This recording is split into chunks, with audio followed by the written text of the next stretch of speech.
here. Like this. Yeah. Oh shit. Here we go. Oh shit. Unadulterated. Yes, sir. Mm-hmm.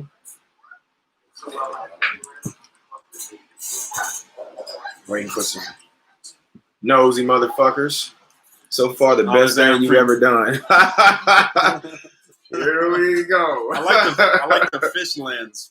Yeah, that's when he put that. That's what he said when he put the podcast or the webcam. First, we was gonna leave it regular, but then he threw this. My shit still ain't came in. I think that shit coming from Russia.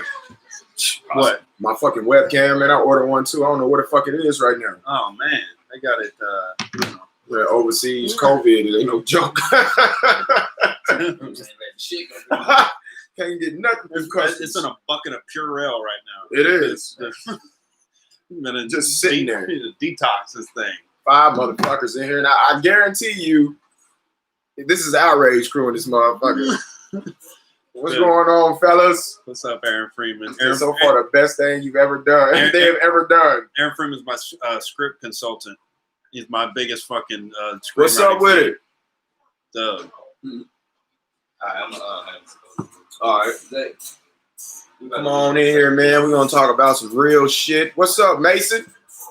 Oh, shit, Kevin Mason. There he is. Big dog. Yes, sir. Out there doing it. Well, we're going to motherfucking just go ahead and start, man. What you been up to, man? Introduce yourself. You know, some of these motherfuckers already know you. And for the old leeching, dick-sucking, deep-throating hoes on this motherfucker that's fired that don't know, man, who is this guy right here? Who we working with, man? Man, I'm from Oklahoma. Mm-hmm.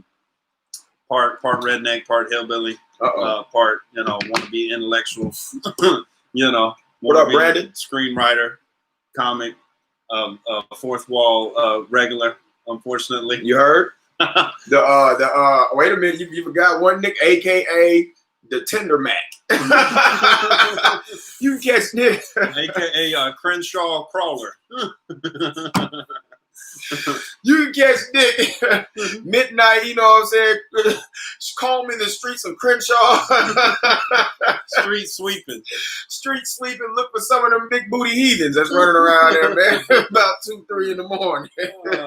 Nick does shit that I wouldn't do as a black man. I'm not going on Crenshaw at 12 from matter of fact, I'm not going through there at 12 in the afternoon. I don't care if the kids are in the front room watching cartoons. God damn, Nick gonna bring you that bottle of wine. You know what I'm saying? You gonna watch a little SpongeBob with the kids. But this one, if y'all ain't know, man, it's my bro, man. I've been rocking with Nick, man, ever since I moved out here, man. I met him at the fourth wall, and So you talking lit a blunt on stage the first time I met him? Damn sure did, man. I was the first person to do that because that's what I'm here for, man. To set world records, bro. I got that blunt lit. Now I'm trying to go naked. John has told me his creepy fantasies, bro. For he wants to do a naked stand-up special and dip his balls in some bitch's drink in the front row. Why not? And it's just disgusting to you, but to a fan, it's the world. When I get my fan base big, to dip my balls in a cup is everything. Hey. You know what I'm saying? Everybody got their fan base. I want to do it in front of a. You need an OnlyFans or something. No. That's the direction you're heading, motherfucker. Hey, if they want to sponsor a motherfucker after I do my naked show, then we can get to it, man. I had a script coming, bro. What's up with the script? Oh, I wrapped it up and sent it out, and we got big time motherfuckers reading it. This guy named David Greenblatt. He reps a guy named Shane Black who wrote like Lethal Weapon and The Long Kiss Goodnight and some of the biggest spec screenplay sales of all time. And he's also Shane Black he wrote a movie called Doc Savage that The Rock is getting ready to do. It's based on the comic book character Doc Savage. And I want The Rock to play my main character in my shit. So it's like a direct little link to The Rock's crew. And so, we just congratulations, man. No congratulations yet. You gotta manifest it. You gotta put it out there first. It is gonna happen. Yeah. The Rock gonna be calling you saying, "Hey, bro, I want to do your role. You smell what the Rock is cooking." You know what I'm saying? And you just get me on there fucking a midget, bitch. And you got yourself a script. I'm gonna kidnap the Rock and that's a big motherfucker to get that. You rock bottom your ass. I need a horse tranquilizer. Speaking of tranquilizer, we don't even want to talk about. gonna tell you some wild shit my dumb ass did. So I was trying to impress a girl and fucked around and took one of the Rhino pills, man. You know, the behind the counter fucking 7-Eleven Rhino pills. That shit made me feel weird as fuck. Oh, you took one too? I did once. Yeah. Oh, so I ain't the only one. I didn't know it was a Rhino. I didn't know if it was a Rhino. I think it might have been. It was something like that. It might have been. Was it red packaging and it was a red? They got all kind of colors. They got the blue. They got the red. They got green. Each one of them does certain shit. Yeah. I got the blue one. It was love you long time. You get the blue one, you shoot snowflakes when you bust. No, you get the blue, you get a headache. You turn blue, you can't breathe. Bro. You get COVID. Oh God, bro! I had my fucking temperature was 197 degrees after I popped that goddamn pill. Yeah. Bro. Were you drinking with it too? No, I was drinking water because it said it was like drank plenty of water. You know what I mean? So that's the most water I ever drank. Yeah. And I went to her house, bro. I could not get off. Because the blue pill just had me like, I don't know, man. There's some caffeine and some of that shit. I'm like, I was ready to go. Yeah. You know what I'm saying? Then I'm, this motherfucker got hers and I didn't get mine. Yeah. So basically, I drove home in my car screaming the whole fucking way, just on hard, mad, the motherfucker. Just all the way down to 101 because I couldn't buzz. Yo, it was fucked up. I had a high fever, bro. Like, it was just bad, bro. I was sitting up in bed just sweating for no reason, just sitting there, wide awake, just like on Tinder and shit, looking for a victim. Fucking under your mattress. With that goddamn blue Rhino, you can stick anything. You know what I'm saying? It was fucked up, bro. But that's better. They said it was a white man. The white cis man. Yeah, I'm one of the evil white males. All right, fine. You said it's better than what? It's better than coming too early. Yeah, that's my man. These women out here want you to. They like that. They want that. You know that 15 minutes. I'm like, bro, I need about an hour and 40. You know what I'm saying? I'm getting old, bro. Like I gotta wait all week to get that off. Hold on, you need an hour 40. You need like a warm up routine or something. What are you talking about? Bro, just an hour or 40. Just. I'm trying to do all kind of positions. I'm trying BSD. What is it? BDSD or PTSD? What is this shit called? I consented, but halfway through it turned into rain. Shit hurt back so goddamn bad. Once I started bleeding, it turned into rain. Yo, don't take them fucking pills, man. That shit's fucked up, bro. Like I tried an experiment. Somebody said PTSD. Nah, that's not what it's called, man. When you got down, just stroking and you can't, you know what I'm saying? I wait for my kids to leave. That way I can really get unadulterated and shit. What's up, Derby? What up, raw dog? He said this is the Black Rage. Yeah, you goddamn right. It's the Black Rage crew, motherfucker. Unadulterated. Salud. Welcome. You get the Black Panthers coming and watching. And we drinking this time. You know what I'm saying? We taking shots. That's why I turned the bottle around, but you motherfuckers know what it is. I brought this bottle out and Nick was like in heaven. He said, this is the first BDSL. There you go. Something like that. You know when you chain bitches up and then have them hanging from hooks off the ceiling? Yeah, I did that. I punched the bitch, though. She did it to you? No, I did it to her. You know, you take the belt and put it in the bitch mouth and pretend she a horse? Oh, yeah. All the time. Fuck up. I wasn't a pro at that shit, but my boy Corey Tate told me he done some weird shit like that. He said he told the bitch, suck his thumb, and if she stopped sucking his thumb, he'd beat her ass with the belt. Yeah. So she would stop on purpose. He's like, bitch, when I tell you, put that thumb back in your mouth, bitch. Put that thumb back in your mouth. And I'm like, who the fuck? You better get a That's some weird shit, You better bro. get a contract signed now. You're asking to get canceled. I don't care if you work at a gas station, they're going to cancel your ass. You get canceled from pumping gas, bro. From hitting that ass. Bro said, put the thumb back in your mouth, bitch. Whooping her with a belt. I'm like, bro, what the fuck? Yeah, we on that brown, raw dog. But yes, sir. But there's a lot of motherfuckers out here in LA that like it the other way around. They like to get beat up by the girls. Yeah, nah, I ain't with that shit. That's what Nana was into. Nana would whoop old white motherfuckers' asses. She's. Are you kidding me? She's a tank, you know what I'm saying? And that's what she get paid for? She can throw a punch. When I first seen her at your house. We're talking about this stripper chick that I know.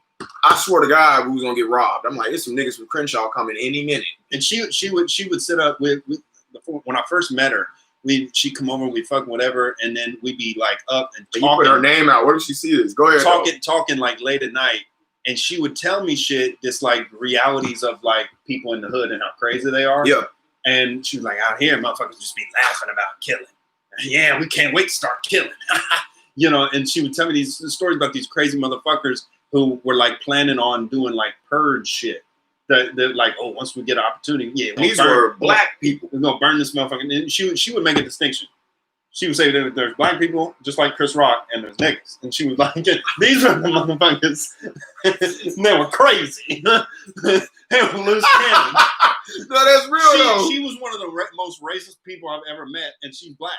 Like, it was funny. It's funny. She was racist against people, bro. You know, yeah, I ain't racist, but I don't like some of the motherfuckers. You recognize the difference. Yeah, you just black people was the good ones. Niggas is what I don't like. Yeah, bro. I can't. You know what? Because matter of fact, we just gonna dive right off into it, man. Because the whole protesting shit has worked my fucking nerve beyond belief, bro. And the reason why I say this Black Lives Matter shit is a can of shit and a crock of bullshit. And I know it's gonna be some black people to see this and be like, oh, you Uncle Tom. Wait, and let me tell you why. When I sit around and I see black people murking the shit out of other black people, but the black lives only matter when a white man do it, it disgusts me. Because I'm like, oh, homeboy just got killed yesterday. You know what I'm saying? And I'm like, it pissed me off. So I was like, and you go down your fucking timeline, you see Black Lives Matter, Black Lives Matter, Black Lives Matter. I'm like, shut the fuck up. I just had to delete Instagram. Bro, sometimes because it fuck up your mind, man. Like, you see this shit, and I'm like, who's promoting this shit? The government? Because black lives don't matter to other black people. It can't matter only when another race is killing your kind. It got to stop with the black people first. And that's a good point. It didn't seem like there's part of it where people are really just feeling their pain and anger, and it's real, and it's coming from a real place. But there's also part of it that's manufactured, and it's all like endorsed by all these big companies. Exactly. Like oh, Amazon comes out. Oh, they care so much about George Floyd. Yeah. They don't give a fuck. And you ain't gonna sit here and tell me that George Floyd didn't start this whole goddamn epic. Do you know how many black people have been killed by cops in this one month? This nigga wasn't even the Prince of Zamunda. Yeah. Like, you can't tell me this one guy jumped off a whole Black Lives Matter movement. You know what I'm saying? Like, come on, bro. Did you see he did a porn? He did a porn. George Floyd did a porn. You wanna know what? This is another thing that's disgusting. This is what's so disgusting about this shit. After the motherfucker goes viral, after getting killed, they start digging up all kind of shit. You know that nigga got in a fight in the 9th grade over a crayon? Like, leave this. What in the fuck does it have to do with this man? Fuck it. Everybody fucking recorded a tape leak. Goddamn. But since his shit done got so big, bro, it's just like, it's disgusting, bro. You know what I'm saying? This whole shit to me is disgusting, bro, because it just seemed like, man, there's something bigger behind this shit. It got something to do with money, man. There was something weird about the incident itself. Yeah. Because when the guy knows he's getting recorded, even if you're the most racist motherfucker ever and you want to kill a black dude, to have your knee on his neck like that when he goes limp and he had his hand in his pocket, like a fucking Wheaties commercial. Shit was fucked up, bro. I mean, but it was like, at that point, if I'm already gonna die, then I might as well just go out with a fight. Like, you're sitting there, you're gonna kill me anyway.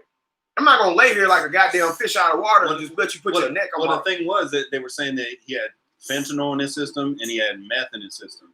Well, whatever he had, it didn't cause him to react in a violent way for him to be like. Well, they were saying they were trying to get him into the truck. Yeah. And that's how he ended up on the ground, is he wouldn't get in the truck. And he was a big motherfucker. He was like 6'5". No, I seen him.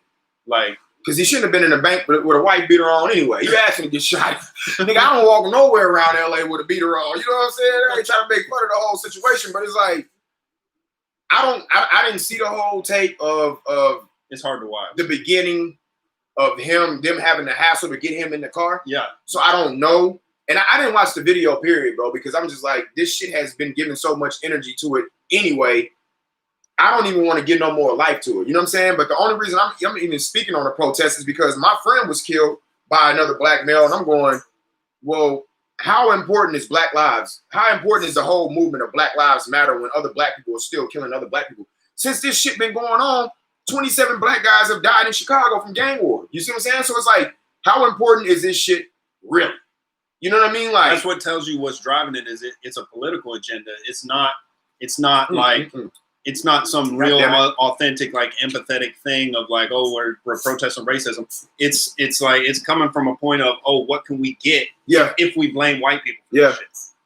And are just, man, whatever the fuck is going on is all weird activity. I spilled some fucking hen dog on my shirt, man, and it's all wet and shit. But yeah, that shit just pissed me off. And then I had this motherfucker get on my Facebook post yesterday as I was saying that shit.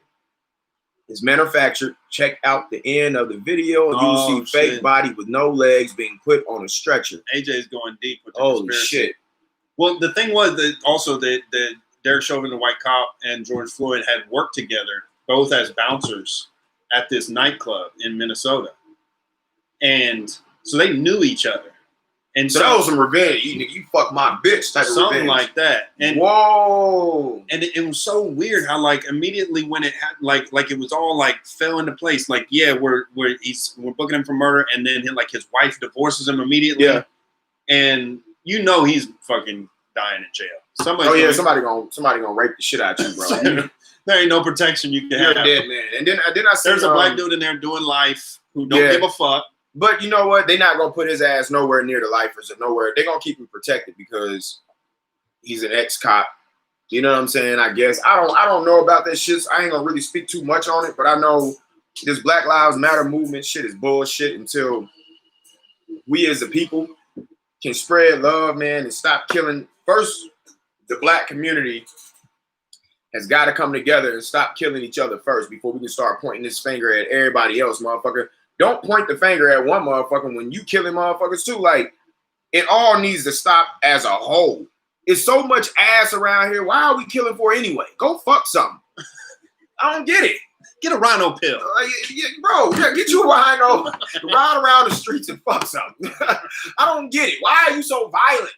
Motherfucker, that go for any race. Like, I think a lot chill of it, out. I think a lot of it has to do with a lot of those kids growing up in those rough ass neighborhoods. They don't have dads around. Man, in the rough ass neighborhoods, they got cheap freaks.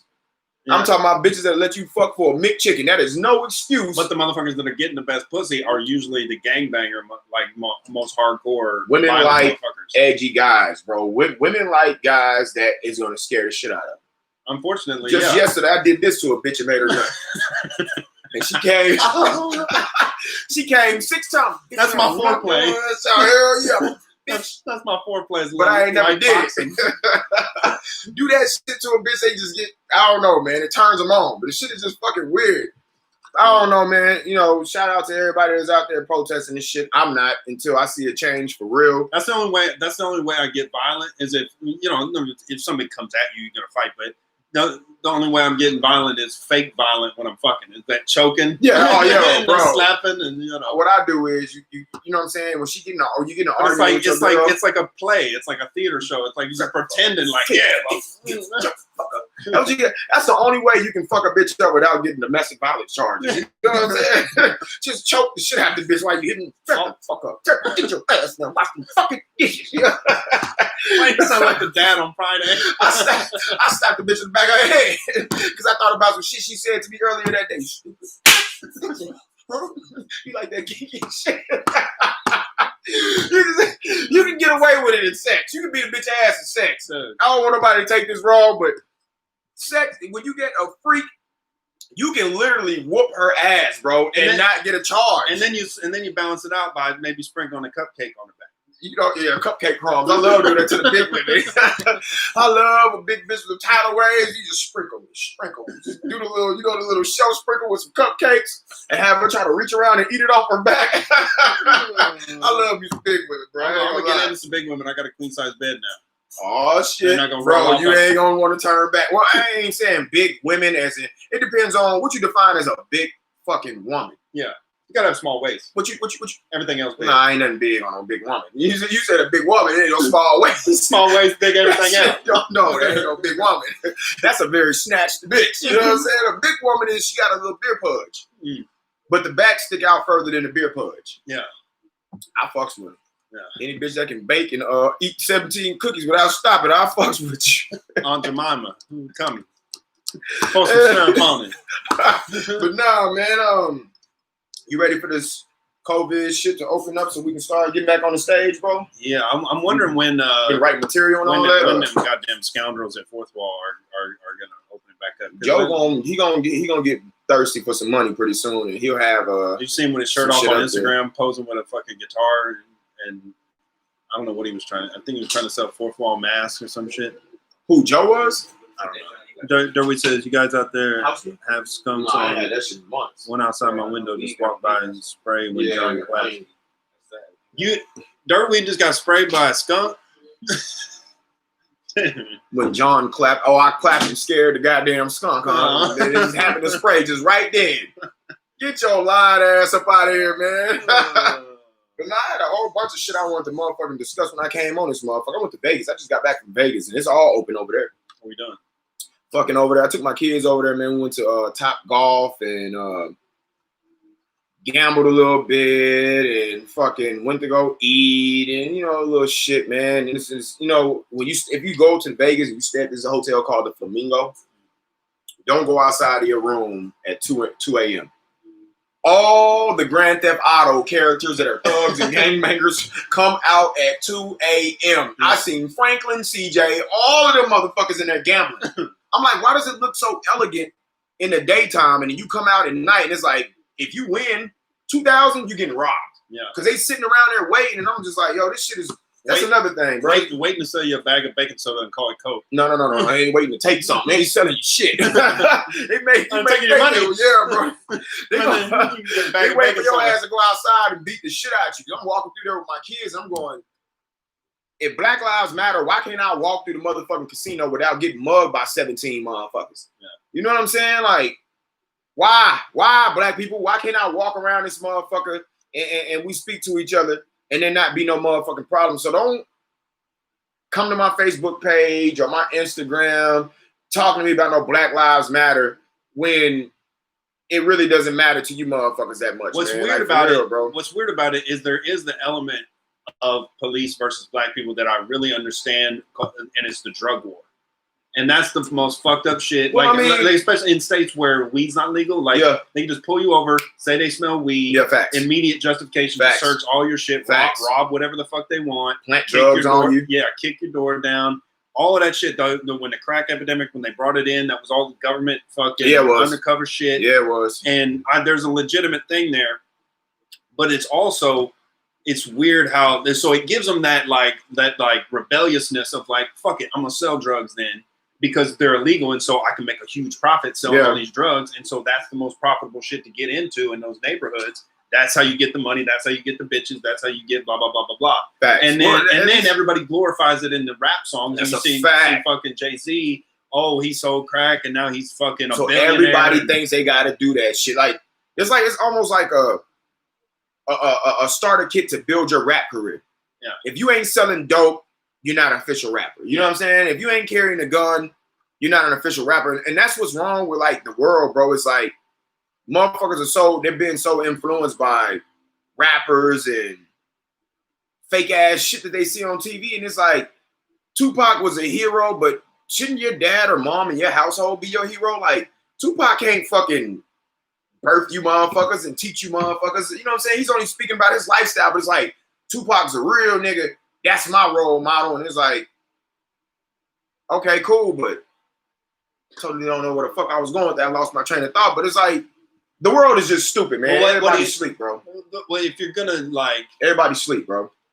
Problem with that is do what Tupac did. Turn it into art. Yeah. Don't go stick a motherfucker. He's not telling you to go do what he did. You feel what I'm saying? You got your own lifestyle. The line gets blurred because some people say, "Oh, you got to be real to be a rapper, and you got to talk about real shit, and you got to really do the gangbanging, drug dealing." Kanye didn't. Yeah, or you could just it's like a movie. It's like somebody who writes a movie. Yeah. It's art. It's like you create this song and it sounds badass. You know, popping off this fucking 9 and Glock 11s. And I don't understand why that shit is so popular now, bro. They even got 6ix9ine running around here screaming blood, and all his music I listen to is so hype, bro. Like, you would think he's one of the hardest guys on earth, and then you see him and you're like, it's this guy? I've seen him in Pinch's Tacos before. Oh, I remember you telling me that. Before I even knew who he was. I just saw that little Saw character on his cheek. I was like, who is this? Come on, man. This rainbow hair.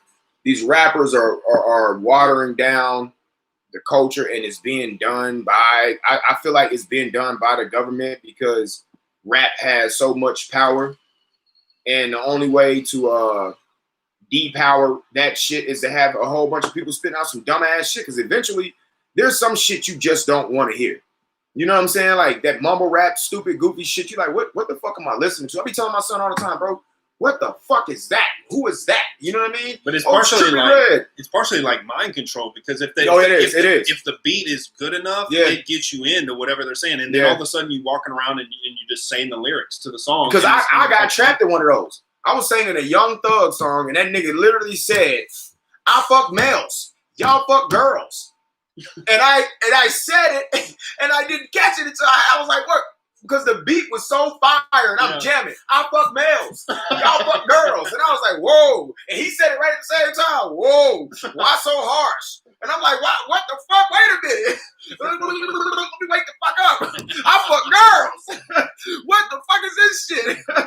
So you were right. That music, bro, make these motherfuckers feel like, I feel like some of these guys wouldn't have the nuts to shoot a gun hadn't they turned on a 50 Cent music, you know what I'm saying? Some music before they went out to go do these violent acts, bro. That music hyped them up. You're like, yo, I'm a killer. This motherfucker probably ain't never shot a person before in his life. But you're listening to that shit and it's brainwashing the shit out of you. You know what I mean? Because if you hear kill a motherfucker, sell dope, kill a motherfucker, your mind, bro, it begins to be programmed. You know what I mean? Because you hear it over and over, you see it over and over and over and over. So it's like you training yourself to like become that pretty much.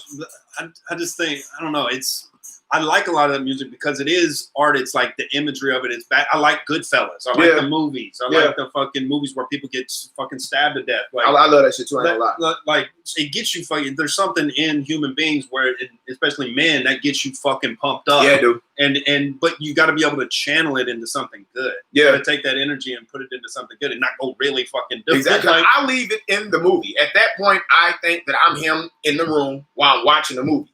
As soon as that shit cut off, I cut off. You know what I mean? Like, I love gang banging, dope selling, pistol shooting movies.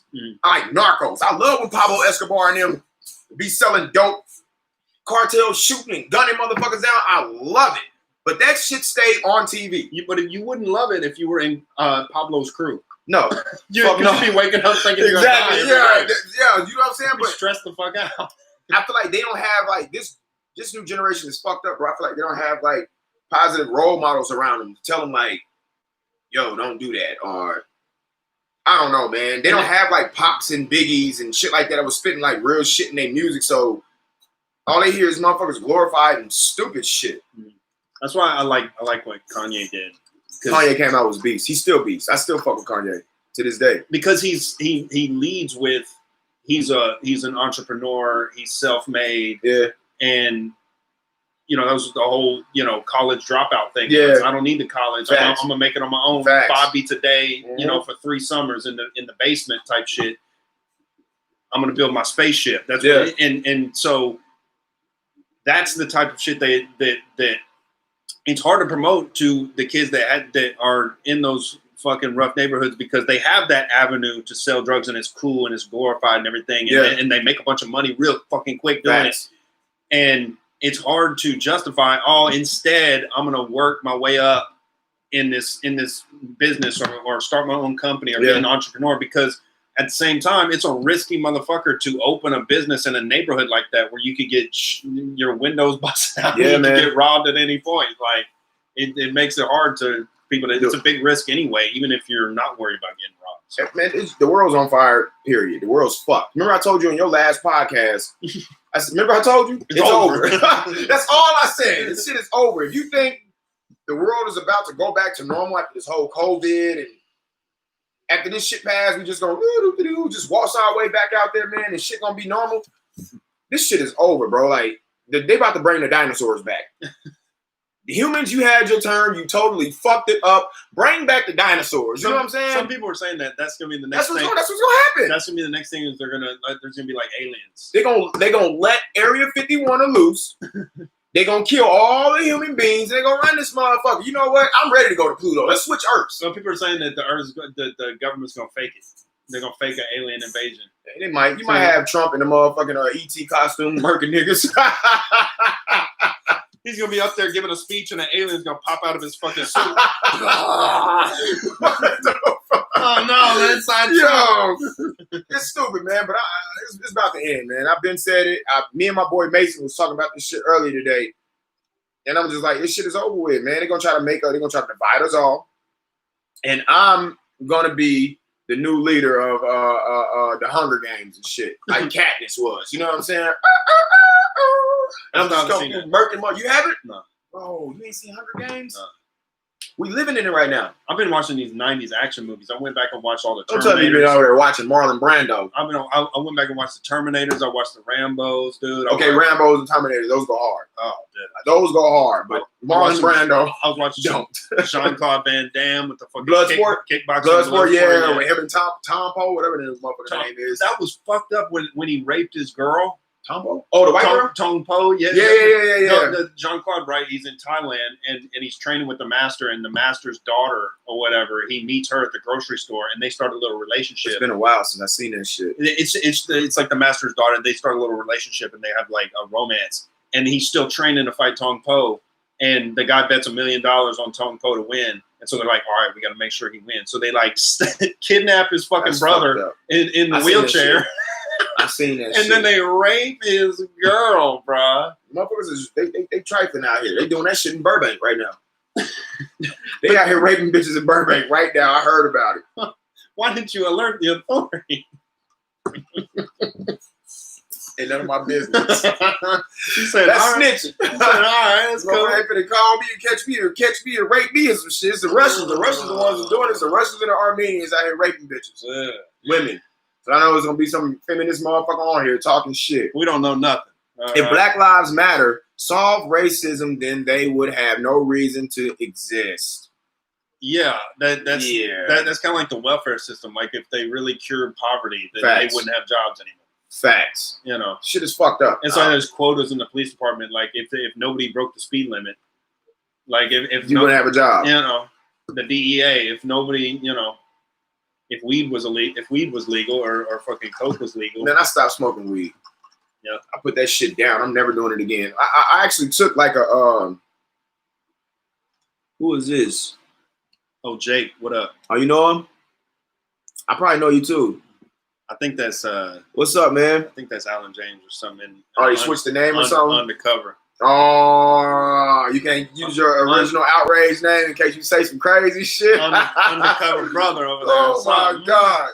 Did you ever see that shit with Eddie Griffin? I seen that shit. It was a good movie. It's funny as fuck. Undercover. He had that's when he had the afro. Yeah. I seen that shit. Yeah. I like that fucking movie, man. Me and my man, what the fuck was I talking about? Me and my homeboy was talking about some shit today. Me and Chris. You stopped smoking weed? Yeah, I did. Let me go back to that. You know, I got ADHD. I definitely stopped smoking weed. That shit made me feel like hella stupid and loopy, bro. It just put me like it put my mind in an autopilot type of feel. You know what I'm saying? Like I felt like I wasn't controlling my body. Like, I would sit there on my bed and see myself just staring in my mirror and be like, we are aliens. You ain't never done that shit? Just stare at yourself in the mirror and be like, we fucking aliens. Look at this shit. Snot. What the fuck is this? Dude, I get lost in mirrors. Aliens, bro. We aliens. We are like, fucking aliens. Like Ghostface killing line. Ghost is coming, y'all. Fix the mirrors. Bro. Listen, weed had you realize some shit you don't want a motherfucker realize. Stop smoking. Yeah, whenever I need to do some shit, I do not smoke weed. But when I'm done doing it is when I like it. Like right before I'm about to go to bed. I'll go to bed. I've been grilling burgers late night. I got a little grill, countertop grill. I grill up a fucking fat burger with the spinach and tomato and pickles and onion and all this shit. At least you put some spinach on there, making it a little bit healthy. Yeah, But I get stoned after I've been working on the script. This is what I've been doing for the past fucking 2 months. I work like 10 hours a day on that fucking script. You hand her at the table. And no branding. Yeah, no branding and shit. But after I would be writing all day and focused, and sometimes focus is the worst part of creativity because you're focusing too hard. You're trying to make it happen, and that's when it does not happen. Yeah. And so as soon as you let go, that idea comes. It starts rolling. And so I would hit a little bit of weed, and then right when my head hit the pillow to lay down, my brain would be turning about the scene I just wrote. I'm like, oh, I can do this, this, this. Yeah. I take the fucking note and send it to my email, and then start fresh the next day. I did that because I used to smoke weed like right before my shows, man, and kind of to bring me down, to ease me a little bit. You know what I mean? To get rid of, because when you're a comedian, man, when you go on stage, I don't know if you get that. You just get that. I want to hurry up and get up there. I'm just excited to be up there. Weed is just like, all right, let's do this shit. But when I'm off weed, I'm like, I gotta go. Like, oh shit, I just thought of some shit. I've been thinking out loud in my head because he gonna hear it. You know what I'm saying? And I'm like, it just had me doing too much. And sometimes I go on stage and shit in my mind that I would think would be funny. They would be looking at me like, what the fuck? Like, I went on stage and told these motherfuckers I got so high, I was watching Animal Planet and turned into the zebras. And I had this fucking, I don't know, I just had this image of me jogging in the motherfucking forest with my zebra buddy, and we was getting a drink of water, and out of nowhere, a lion bit me on the ass. You know what I'm saying? And so I was telling them in the crowd, they was like, what the fuck? You know what I'm saying? I'm like, bitch, I can see the future. You know what I'm saying? What if you think because eventually we're going to all turn into animals. We're going to die and come back as zebras and lions and all kind of fucked up shit after they get rid of the human race. Reincarnation. Can you imagine getting eaten alive by a fucking bear or a lion? That shit is fucked up. At least when you get shot, you die fast. The lions, they do go for your throat to try to take you gonna out. Die. I be still seeing the zebras kicking, man, and I don't know if they make that noise. That's the quickest way to go. Like a bear will just start eating you from your asshole first, and while you're still alive.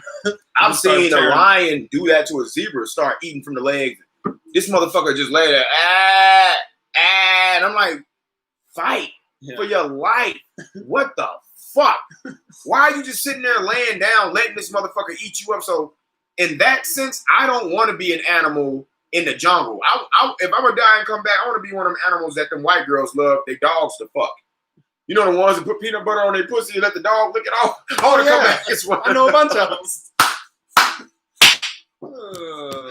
I want to come back as one of them animals. You know, the animal that try to mount you, the German Shepherd. Can you imagine how easy your life is as a fucking dog?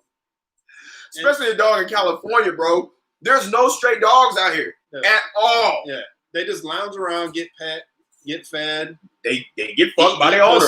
Yeah, bro, I'm telling you, I know these people out here in California is fucking their dogs because look, I had this white girl a long time ago, and I'm gonna put you on blast. Her name is Ashley, and I know Ashley, that dog was fucking you because she had a pit bull, and his name was Santino. Yeah. So she gonna know exactly what I'm talking about. The dog name was Santino. And every time I would lay on the couch, Santino would just walk back and forth by me, just mugging me like, the fuck is this nigga doing here? Mugging me. And I was like, that's a nigga dog. I don't know where you got that from, but that's a black guy inside of that dog. You know what I'm saying? Because he would be like, man, you know, and then like, kids come in ears. He's over there smoking Newports. No, he was sniffing fingers. I fingered it, and he just sit there and look at me all mad and shit, right? So this bitch get butt ass naked. He takes his nose while she's bending over and sticks it dead up in her crotches and blow in it. I said, whoa, you're definitely having sexual activity with this dog, bro. What dog does that? How does that dog know to stick his wet nose in your cooter, bro? Like, it's weird because dogs can sense when there's fucking going on. They understand. They know. They understand because they human. They understand totally what the fuck is going on. Because the first black girl I ever hooked up with back in Oklahoma, she was this little gymnast chick. She was, you know, she was a crazy like Christian chick. She was one of them reformed. She used to be a goth. Yeah. She used to wear all the makeup and shit. Oh hell. And you know, and then she went real into Jesus. Yeah.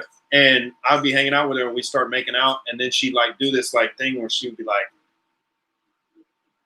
it was almost like she was falling asleep, and then I'd be like, I'd pull back and be like, are you all right? And then she'd be fine. She'd be like, no, I'm fine.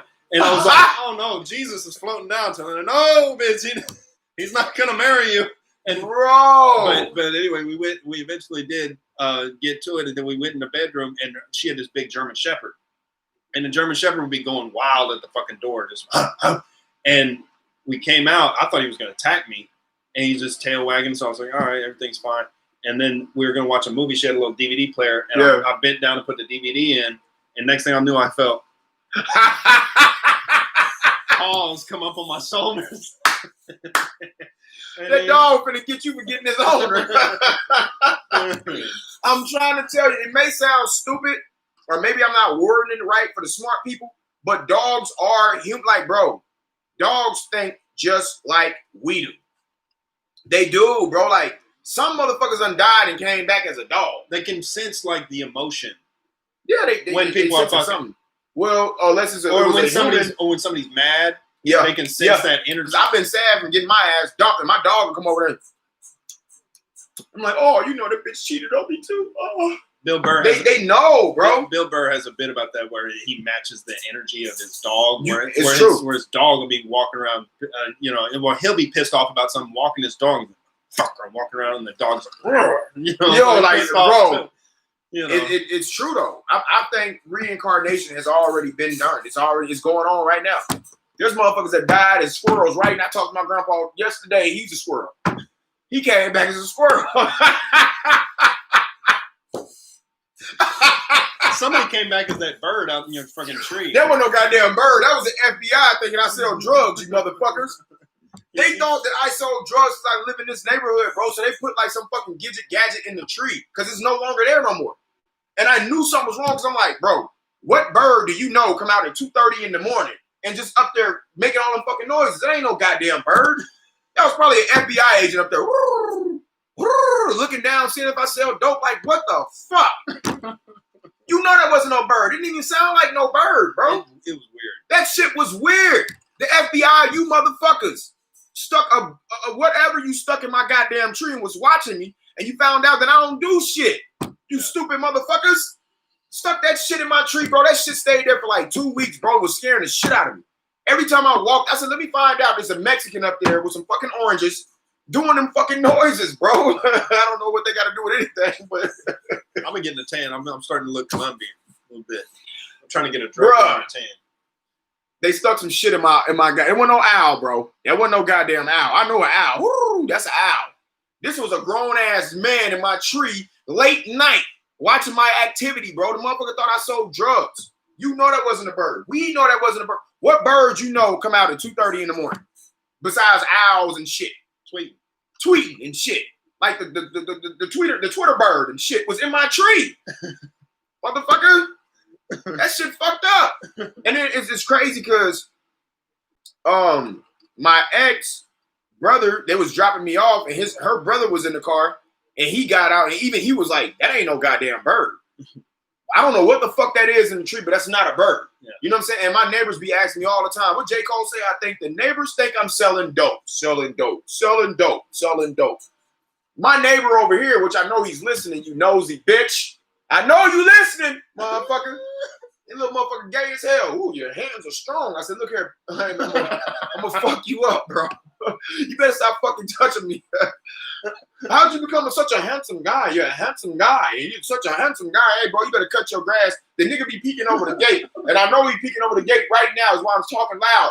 Fuck you. I know you gay. I know you gay. Yeah, I hope you hear it too, motherfucker. He's just out there trying to live his life. No, he's like, I wish I could be a rapper like you and live the life. I'm like, what life do you think I'm living, motherfucker? Because I'm living over here. Goddamn, we got a beagle, bitch. That don't mean we rich. Like, what the fuck? I wish I can live my life. And then I see this motherfucker out here trying to play defense on my son. I'm like, bitch, it ain't even no basketball goal. Get the fuck away from my kid. Kind of hard on his shorts. He's that old freak from fucking Family Guy. Remember that old dude trying to get the boy in there? I got some popsicles in the cellar. Yeah. That nigga lived next door, bro. Weirdo. But they thought in my neighborhood, they thought I sold drugs, and they put fucking some gadget in my fucking tree. I'm sure of it. My neighbors don't speak to me. My girlfriend used to come over here. My ex-girlfriend used to come over here. She walked down the block. We used to go skating and shit. They all speak to her. Hey, how you doing? I'm like, bitch, I've been living here for a year now. You ain't said so much as a piece to me. Yeah. They don't say shit to me. So now since motherfuckers been getting killed, jogging and shit, I don't even go outside of my house at certain times of night, bro. I used to like walking around at night, and they got this one weird ass white man that walks through here, and he's like, "Hey, hello," and I'm like, he's looking for some young girls. He's killing bitches. He hide them in the bottom of his basement right now. He's a super fucking weirdo. California got some weird ass shit going on, man. I was scared to go outside for a little bit right when them riots kicked off. Oh my god, the looting. And I had even shorter than what I had now. Buzz I had the buzz. I looked exactly like the cop. Bro. Bro. So he was like, "That's him. There you go, man." That shit was fucked up. The looting and shit was stupid. The knockout game. That was a way for LA to go get some of their money back. These motherfuckers was stealing shit that didn't even have nothing to do with Black Lives Matter. And it was funny. They took like TVs and shit out of Somebody stole a monkey. Yeah. Out the zoo. What the fuck does that got to do with anything? I don't get it. One motherfucker stole a horse and was riding down the street going, "Black Power! Django! I stole it from a cop." And I'm like, what the fuck? Django! This shit is out of control, bro. It's just, the world is fucked up. But they stole TVs, and what's fucked up is they didn't realize the TVs got GPS chips in them. So, sir, bring that back. I heard they broke into Verizon or something and stole iPhones, and they like text the phones and was like, "We have chips on these phones. Bring them back to the store." And it's just like, it's a phone. Yeah. Goofy. If you think governments ain't got eyes, they watching us right now as we speak. And it's funny, like nobody cares, like if you come out like on the team or if you take the knee for Black Lives Matter or if you post a black square like that, you're still gonna get robbed. They're not gonna stop you because it's like that Amazon posted that shit. They were like, "We stand in solidarity with Black Lives and the systemic racism," and they put out this whole statement. And then the very next day, a fucking Amazon truck was getting raided. Wow. They were breaking into the fucking Amazon truck. And then they had looters that were looting the looters. Like the looters were coming out of the sneaker shop, and they had dudes park their cars right there. Yeah. And they were waiting on motherfuckers that came out, and they were like tripping them and shoving them and then taking their shit and just putting it in their car and waiting on somebody else. The looting was being done by cops. Really? Some of the motherfuckers were cops, bro. Some of them were cops. Some of them were ex-felons. What they gonna do? Let me tell you, stupid motherfuckers, what they about to do. This was about to happen. Let me school you motherfuckers that don't like to use your brain on your own. This was gonna happen. They're gonna let black people first kill each other towards a small amount of you motherfuckers. You know, they building FEMA camps. You know that, right? They're for your dumb asses. They're going to stick you in the motherfuckers.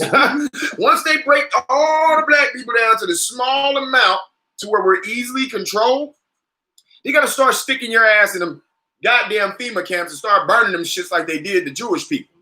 It's not just black people. Everybody's going to be in there at one point. Yeah. But blacks is going first. So is the Mexicans. Your ass is going there too. Motherfucker, I don't even understand how Mexican people can be racist when they have your kids in cages. And the COVID thing is part of it. They want to keep you in your fucking house. Yeah, man. So they can set these traps. They want to make you wear a mask. Yeah. Obey. I can't breathe. Since you can't breathe, put a mask on, bitch. You're non-essential. Yeah, man. They decide who's essential and who's not. And the virus has a 0.2% mortality rate. It's only killing motherfuckers in old folks' homes that already have diabetes. COVID ain't even killing them. Them motherfuckers is going in for their regular doctor visits and the doctors is killing them. Same motherfuckers that injected Michael Jackson with that bullshit, they killing the motherfucking old folks and blaming it on COVID. The hospitals get $50,000 a piece for every case that comes up COVID. They do have fake bird spy cams or security cams. Told you. It was in my fucking tree. It sounded fake as fuck. It was fake. Bro, if government, let me tell you something, government. John's my favorite black conspiracy theorist. Government. It's just real, bro. Listen, you motherfuckers. If you gonna stick a fake bird in my tree, bitch, I used to watch birds. I'm in special education. I got ADHD. I watch everything around me. Ain't no fucking bird out at 2:30 in the morning, bitch. They sleep. I know. I fucking know personally. Ain't no goddamn bird out that early in the fucking morning. I Googled it. I ain't Googled it. I just know. Animal Planet. I be out there gazing at the trees. Ain't no birds out tonight. Like, come on, bro. Yeah. You put that fake ass bird in my tree because you thought I sold drugs. Joke's on you. How much money did you waste putting that fucking gadget in my goddamn tree? How much money did you waste on that stupid ass shit? That was just dumb. It was stupid. Fucking probably the neighborhood watch did that shit. I think the black guy back there is selling drugs. Bitch, I don't even leave the house. You gotta leave the house. I don't even have traffic. I don't even fuck with a lot of people, so I don't even understand how they would think that I'm selling drugs when I don't even fuck with people like that. Like, there's not a lot of people coming in and out of this house at all, bro, at all. So I'm just like, that's how Kevin Pollard got caught. For real? Yeah, people coming in and out of his house. Oh yeah, see, no, I ain't never done that. Government, never. Back in Oklahoma, selling weed. Oh yeah, see, yeah, weed ain't even now. Weed is legal, and everybody can. And right after I left, they made it legal medical. That's crazy. In Oklahoma. That's crazy. Too scared pigeon. Well, what I was saying with the COVID, for the hospitals, they get $50,000 a piece for every person they can list as a COVID death. So they had motherfuckers coming in there testing negative. Yeah, but they had the same symptoms. They had regular flu, and so they were all paranoid and whipped up by the media. They're like, I got it. Yeah, I'm freaked out. They're hyperventilating, and then they put them on a ventilator, which kills them. Yep. They've been fucks their lungs up. Doctors' offices and shit like that. Been never trusted doctor for years. Me neither. I don't even go to him. Because you go to the doctor, he looks unhealthy as fuck. Bro, no smiles. He's not smiling. Motherfuckers want to touch your balls, bare hands, no gloves. No, bro. You're not fucking. What the fuck is checking my balls got to do with me having a hernia? You ever had them fucking physicals? I don't know nothing about that. No, bro. I feel. Don't they? Can they feel something? They gotta supposedly for a hernia. Motherfuckers ain't feeling shit. If you don't feel something, the hernia's in the belly button. Bitch, feel my stomach. Yeah. What the fuck does it got to do with my ball sack? Now you go over there, cough. Okay, cough. You don't have a hernia. What the fuck? Why? I never even knew what a hernia was, and then I researched it. Man, that shit is disgusting. It's fucked up. It's like when a muscle moves out of the way and your guts pop out. It's fucked up. My sister had that shit, and they had to cut and remove or something. She had to lay on her. It makes me squeamish to think about. Fucked up. My brother had one and got mad at my mom. You never told me I had a hernia symptom, bitch. And I'm like, what the fuck?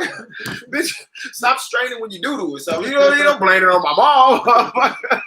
Grown ass 40-year-old calling my mom. Yeah. You never told me I had hernia symptoms. I'm like, hey, all them cornflakes. You got the shit compacted. Bro, something he ate or all that goddamn Kool-Aid with the sugar in that motherfucker, man. You got the Kool-Aid man dropped out of your asshole. That's a tight squeeze, boy. Oh, yeah. Bad, man. The hospital been killing niggas. Doctors been killing motherfuckers, bro. I don't trust no doctor, no none of that. You're not. That's what you don't hear on the news is how to take care of yourself, how to get the right vitamins, how to get sunlight, how to exercise, eat berries and fruits and shit, which I do none of. But there's not a word about that. It's wear your mask, wait for the vaccine, wait for Bill Gates to come in and save you and poke you with his tiny little fucking creepy needle. And you know what's so crazy about it? I've been on this earth eating, knock on wood, unhealthy shit for the longest. I ain't got fat like none of these motherfuckers is out here eating whatever the fuck they eating. My energy is still great as long as I get some good rest. I feel like all this shit they be telling us to do is just like bullshit. Because like some of the healthiest motherfuckers die. Most of it is just eating when you're hungry. Yeah. Because a lot of people get to the point where they're just eating because they're bored. Because Google told me eat at 8 o'clock, skip a meal, eat at 12 o'clock the next day. They're just eating because oh, this is tasty. Like, and even though I just had fucking 3 meals, and they keep going. Or you motherfuckers eat nasty shit like squirrel nuts and oatmeal. What the fuck? Squirrel nuts.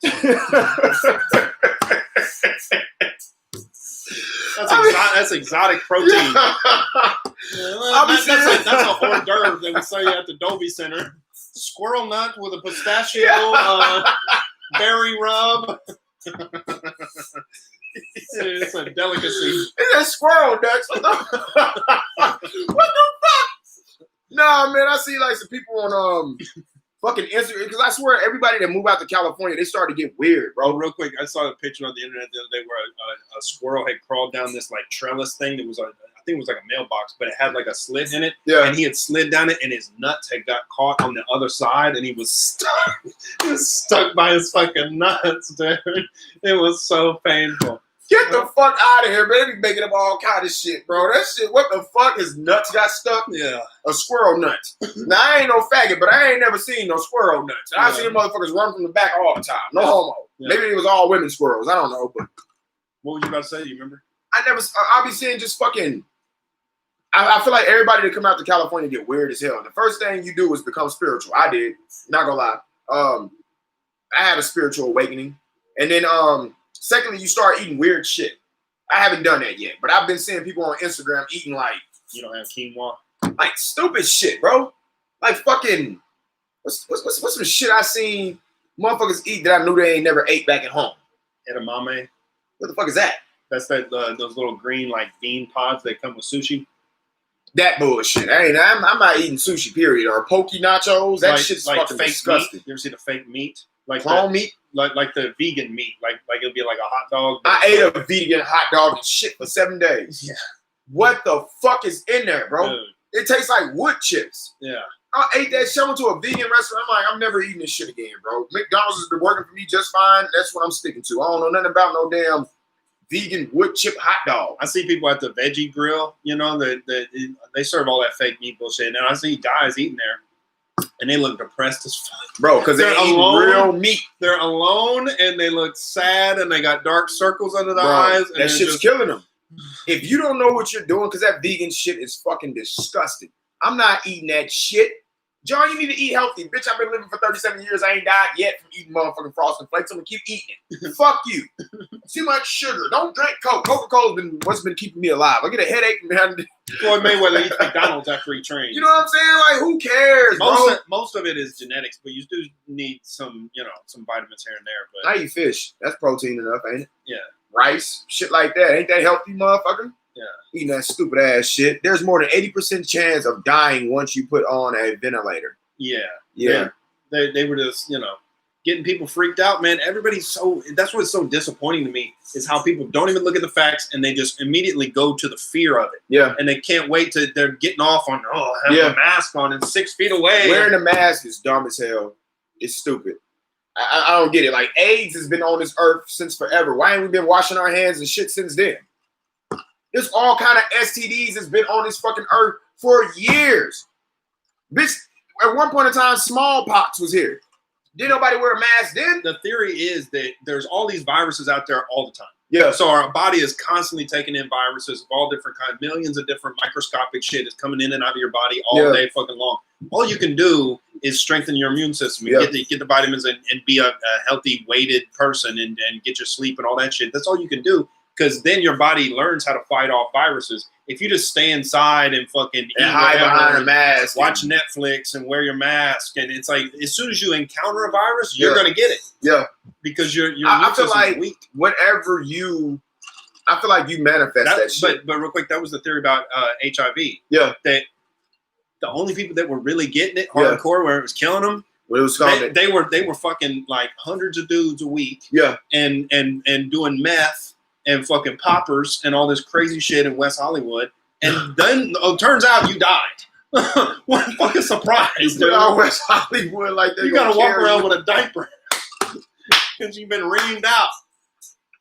You got an adult diaper. West Hollywood, when they hear this, is gonna fucking kill you. shout out to Eric Rocha. All right, we support the gay community. No, look, I ain't got no problem with gay people. He got a shout out from Joey Diaz and he went on his podcast again. That's cool to see because Eric's a funny motherfucker. Yeah, he is. Eric, shout out to Eric Rocha, man. He says he's gay, but I don't quite believe him because he's the only gay dude I know to wear Dickies. What motherfucker fucking an asshole on the Dickie suit? That's his angle though. He plays that. He probably plays that character. I see him beating the shit out of somebody when he get angry. Yeah. I just don't see. I feel like gay should come with a weight and height limit. You know what I mean? Like, you can't be no football player and gay. You don't qualify. No. It don't. There goes the ghost fucking up my shit. You need some thumbtacks. Man, I tried to get those motherfuckers. They was out of those. Unadulterated, got a little calm stain on my head. They can't see it. It's okay. Good, yeah, they can. Look at the blood right there. Bit. But yeah, man, fucking, I think the gay should come with a weight limit, and like you can't be 6'3", 300 pounds gay.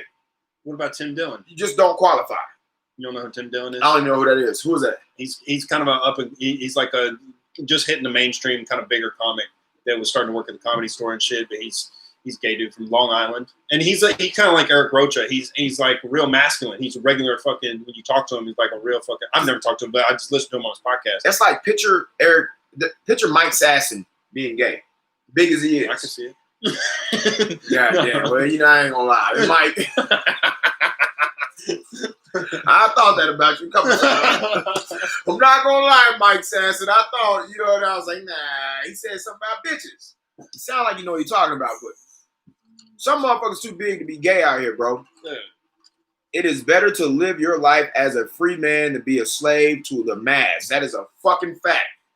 That's why I don't put the shit on. I ain't caught shit yet. I done went to the beach. I done been at Vegas shaking hands. I've been fucking everywhere shaking hands. I touched 17 Asian people, ate 3 bats with the motherfuckers, ain't caught shit. Okay? Corona don't exist. I done had 17 fevers, 13 coughs, 18 sneezes, and a foot rub, motherfucker. I am COVID free. Come on, man. That shit is just some other shit, bro. Like, motherfuckers need to start thinking for themselves. The problem is we don't have enough people out here thinking for themselves, bro. Like, and a lot of people, they just don't have time to sift through all the bullshit. Exactly. They got time. Like it's just comedians. It's our job to think about the shit and break it down. But some of them are still stupid. People that just have regular jobs. They're working 40, 50 hours a week. They don't have time. Tired. Got family. They come home. They just flip on the TV and see the news for a second. Oh, this fucking pandemic. Yeah. And they don't even look any further into it. And they're like, oh, I got to wear my fucking mask. Yeah. They don't think about shit. And it's like, we're getting fucked. Well, they're getting fucked. I feel like comedians are some of the most woke people ever because most of us, the real comedians are alert to the bullshit. I had a comedian call me a couple days ago and tell me, what's the dude name? Ashton Slater. What's that comedian's name? Ashton something. Ashton Kutcher is an actor. No, not him. What is his name? Christian Slater is an actor. There we go. He's an actor or a comedian? Actor. Who was the actor, man, that be at the Comedy Store? Well, whatever. He got hit with some sex allegations. Chris D'Elia. There we go. Is it a girl? He's a guy. It's him. Okay. He got accused with some sex allegations. You heard about it? Yeah. He calls my phone and goes, comedy game is wide open. I'm like, why? Chris D'Elia just got caught with some sex allegations, and that means one person gone. I'm like, are there really comedians waiting in line for people to fall off to think that they're moving up the chain? It's like, you stupid motherfucker. It's work, and some more work. Yeah. It don't matter. Dave Chappelle can die today. That don't mean you're gonna fill his spot, you dick face. Like, oh, Dave died. I'm next up. I've been waiting here for 15 years. I'm gonna take Dave's spot. Bro, I had to hang up my phone. I'm like, what the fuck are you talking about, bro? Because as soon as you get the opportunity, if you're not ready for it, it's all gone anyway. Exactly. Like, what are you talking about? Like, they ain't never seen nobody like you, bro. They need somebody at the Comedy Store. So what the fuck is the Comedy Store hiring comedians? You dick face? Like, what are you talking about? That's that thinking of they're in comedy to get a result. Yeah. They're in it to get rich. They're in it to get the fame. Yep. They're not about the fucking process of loving just being funny with your friends. Yeah. Like, that's what you have to be in it for, or it's not going to work. Yeah. That's a fact. And that's the only thing that's going to sustain you long term because, anything you want to do with this shit, with being famous or a rapper or whatever you want to do, man, it's not sitting around waiting in line, bro. It's action. You got to take action. But at the same time, it is true. What? Not to cut you off. No, go ahead. It is true, Joe Rogan's thinking about moving to Texas. Chris D'Elia got fucked up with this shit. I mean, there's open slots at the top level. And there's a million comedians. True. You see what I'm saying? It's a million. That's why I'm going to tell you why I'm going to be big in this shit. And I don't want to be big. First of all, I don't like people. I like I have my people that I like and the rest of the world can fuck off and die. I don't give a fuck about them, but the bitches. Save all the good women that are loyal. You know what I'm saying? And STD free. Save them bitches for me. But the rest of you hoes can die. And niggas too. And niggas mean everybody. Black, white, Asian, brown. I don't give a fuck. You a nigga. Check this out. Where the fuck was I going with that? Let me remind my brain. Okay, cool. I'm going to be the biggest comedian in the world because I don't want to follow anybody else's lead. I only want my goal is to make people laugh through depression, fucked up days at work, I don't give a fuck. I could be having the most fucked up day in my life. As long as I make somebody else laugh, I'm good. And I can do that shit for free. I don't need fame. I don't want fame because I don't want people in my business. If I decide to cheat on my wife, I don't want TMZ at my window snapping my dick through the goddamn peephole. You know what I mean? Like, I want to live my life in private, but I want to help people. If I can help you get through your problems with making you laugh, I'd rather do that. Do I want people snapping me and my kids while we're out eating and shit? I don't want that. I don't want that. I don't need comedy to get me bad bitches. I done had that. You know what I'm saying? I ain't had no problem getting women, bro. Like, no money in my pocket, dead broke. You can get a woman. You don't need fame to get a woman. I feel like that. And that's why I say people are in this shit for the wrong reason, because you're looking for, oh, that high school bitch that dissed me, I'm going to get famous and then get her back. Motherfucker, she married and pregnant 8 times. She don't give a fuck about you. Yeah. I don't care about that shit. But the reason what set me aside from other comedians, first of all, I don't compete. The only person I'm competing with is me, first and foremost. Secondly, I'm going to do the wildest shit that no comedian has ever done. So when I watch another comedian stand up, I'm looking to see what have they not done. You ain't went naked and stuck their dick in a bitch cup? I'm doing it. I'm fucking doing it. Because I want to be a wild, I want people to see that it's cool to be comfortable in your own skin, bro. I don't give a fuck if you got a big nose, big lips, cleft lip, no ear, one leg. You got a lisp. If you got a lisp, it's a problem. Own it though. Own it. Don't get up there and do comedy and please, and then not say I have a list. We see you, motherfucker. Yeah. The only way to get motherfuckers off your ass is to be comfortable in your own skin, bro. You have to make fun of you first. Yeah. Why you think I said I was a special education? You talk to me. It don't take that long to figure out I'm not book smart like that at all. I don't give a shit. Can I train myself to be book smart? Yes. No, but I don't want to. I got bigger fish to fry. I got dicks to stick in cups. You know what I'm saying? I ain't got time to be reading no fucking book. Swirling toilet bowls. You know what I'm saying? I just want to take a rhino and stick my dick in a bitch cup before it's all over with, bro. Is that so much to ask? First thing you say on stage, I took a rhino tonight. Y'all in trouble. That's all I want to do. I just want to be naked on stage and be the loudest, obnoxious motherfucker on earth. Oh my God. Everybody. Fucking up shit, bro. Like, I am not, man, I don't care about fame. I don't care about money, because guess what? When we have another COVID and your ass can't leave the house, what good is money to you then, motherfucker? The shit that turns me off the most about what people try to do in entertainment is all the self-promotion and the social media and the oversaturation and the fucking, it's like, yeah, man. My ultimate thing would be like, obviously like what a guy like Dave Chappelle can do. He's not on any of the social media sites. Yeah. He don't tweet. He don't put an Instagram video up. He don't do any. He just shows up. He just flies into the city on his own, taps somebody on the shoulder, says, "I want to go up." Yeah. And they're like, "All right, welcome, Dave Chappelle." And it's a surprise, and it's like Batman. I can do that. I can live like that, bro. Like, I feel like, and another thing, bro, like, a lot of these guys is out here doing acting, comedian, rapping, whatever you out here for, they was losers in their old hometown, bro. And coming to LA, they can build this image because nobody knows them. You see what I'm saying? And it's just like, I'm going to go to LA and act like I was this big somebody at home, even though I wasn't. And they don't know that it shows. Like, I can tell you was not that. I tried to do that when I came here. Because I was a fucking loser in high school. I never seen you do that.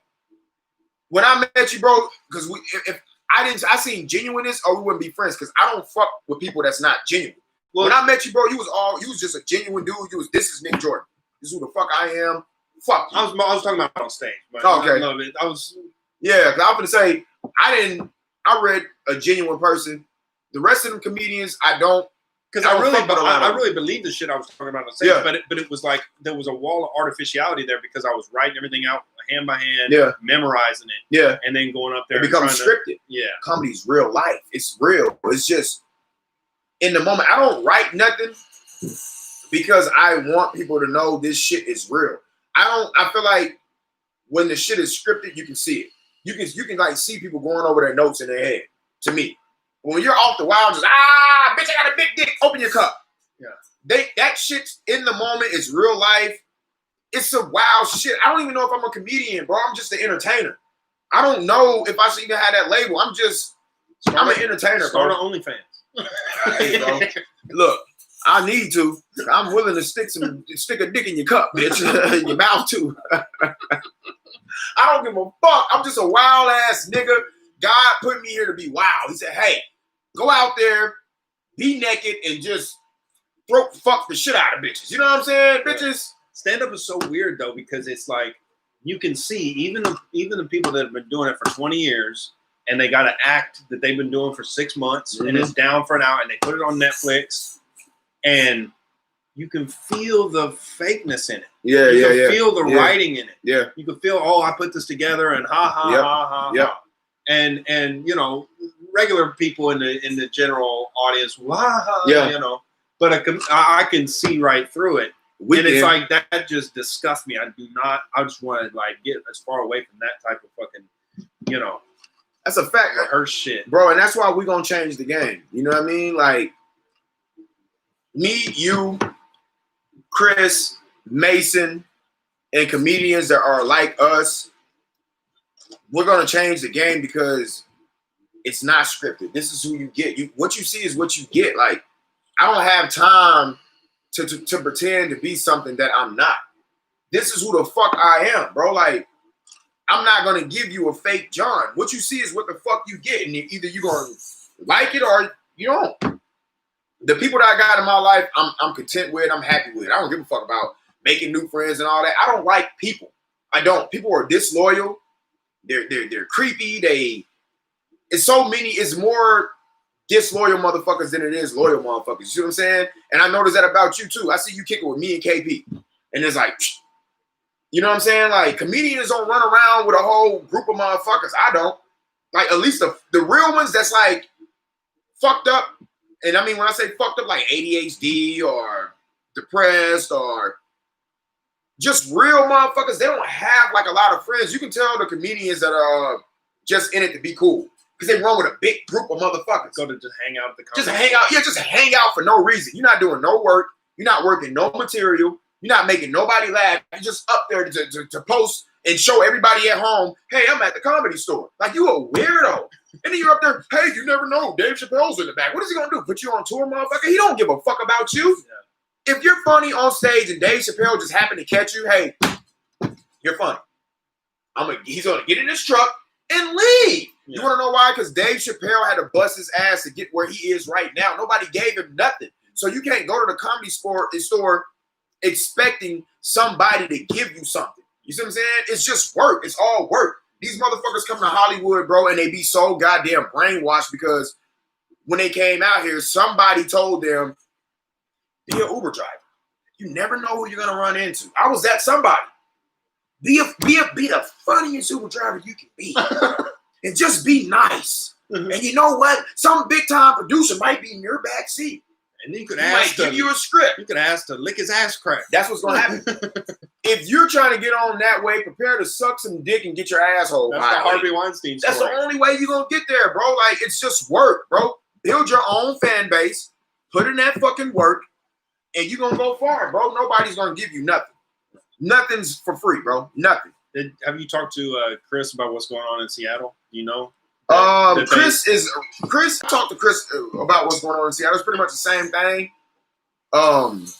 as here. Chris, man, I want to give a big salute to him because he out here doing drive-through comedy, bro. Like, that guy will not be denied. You know what I mean? Like, oh, we can't go in the inside and do comedy? Well, fuck it. I'm going to do it outside. And if you're scared, pull up in your goddamn car and I'll give you a show.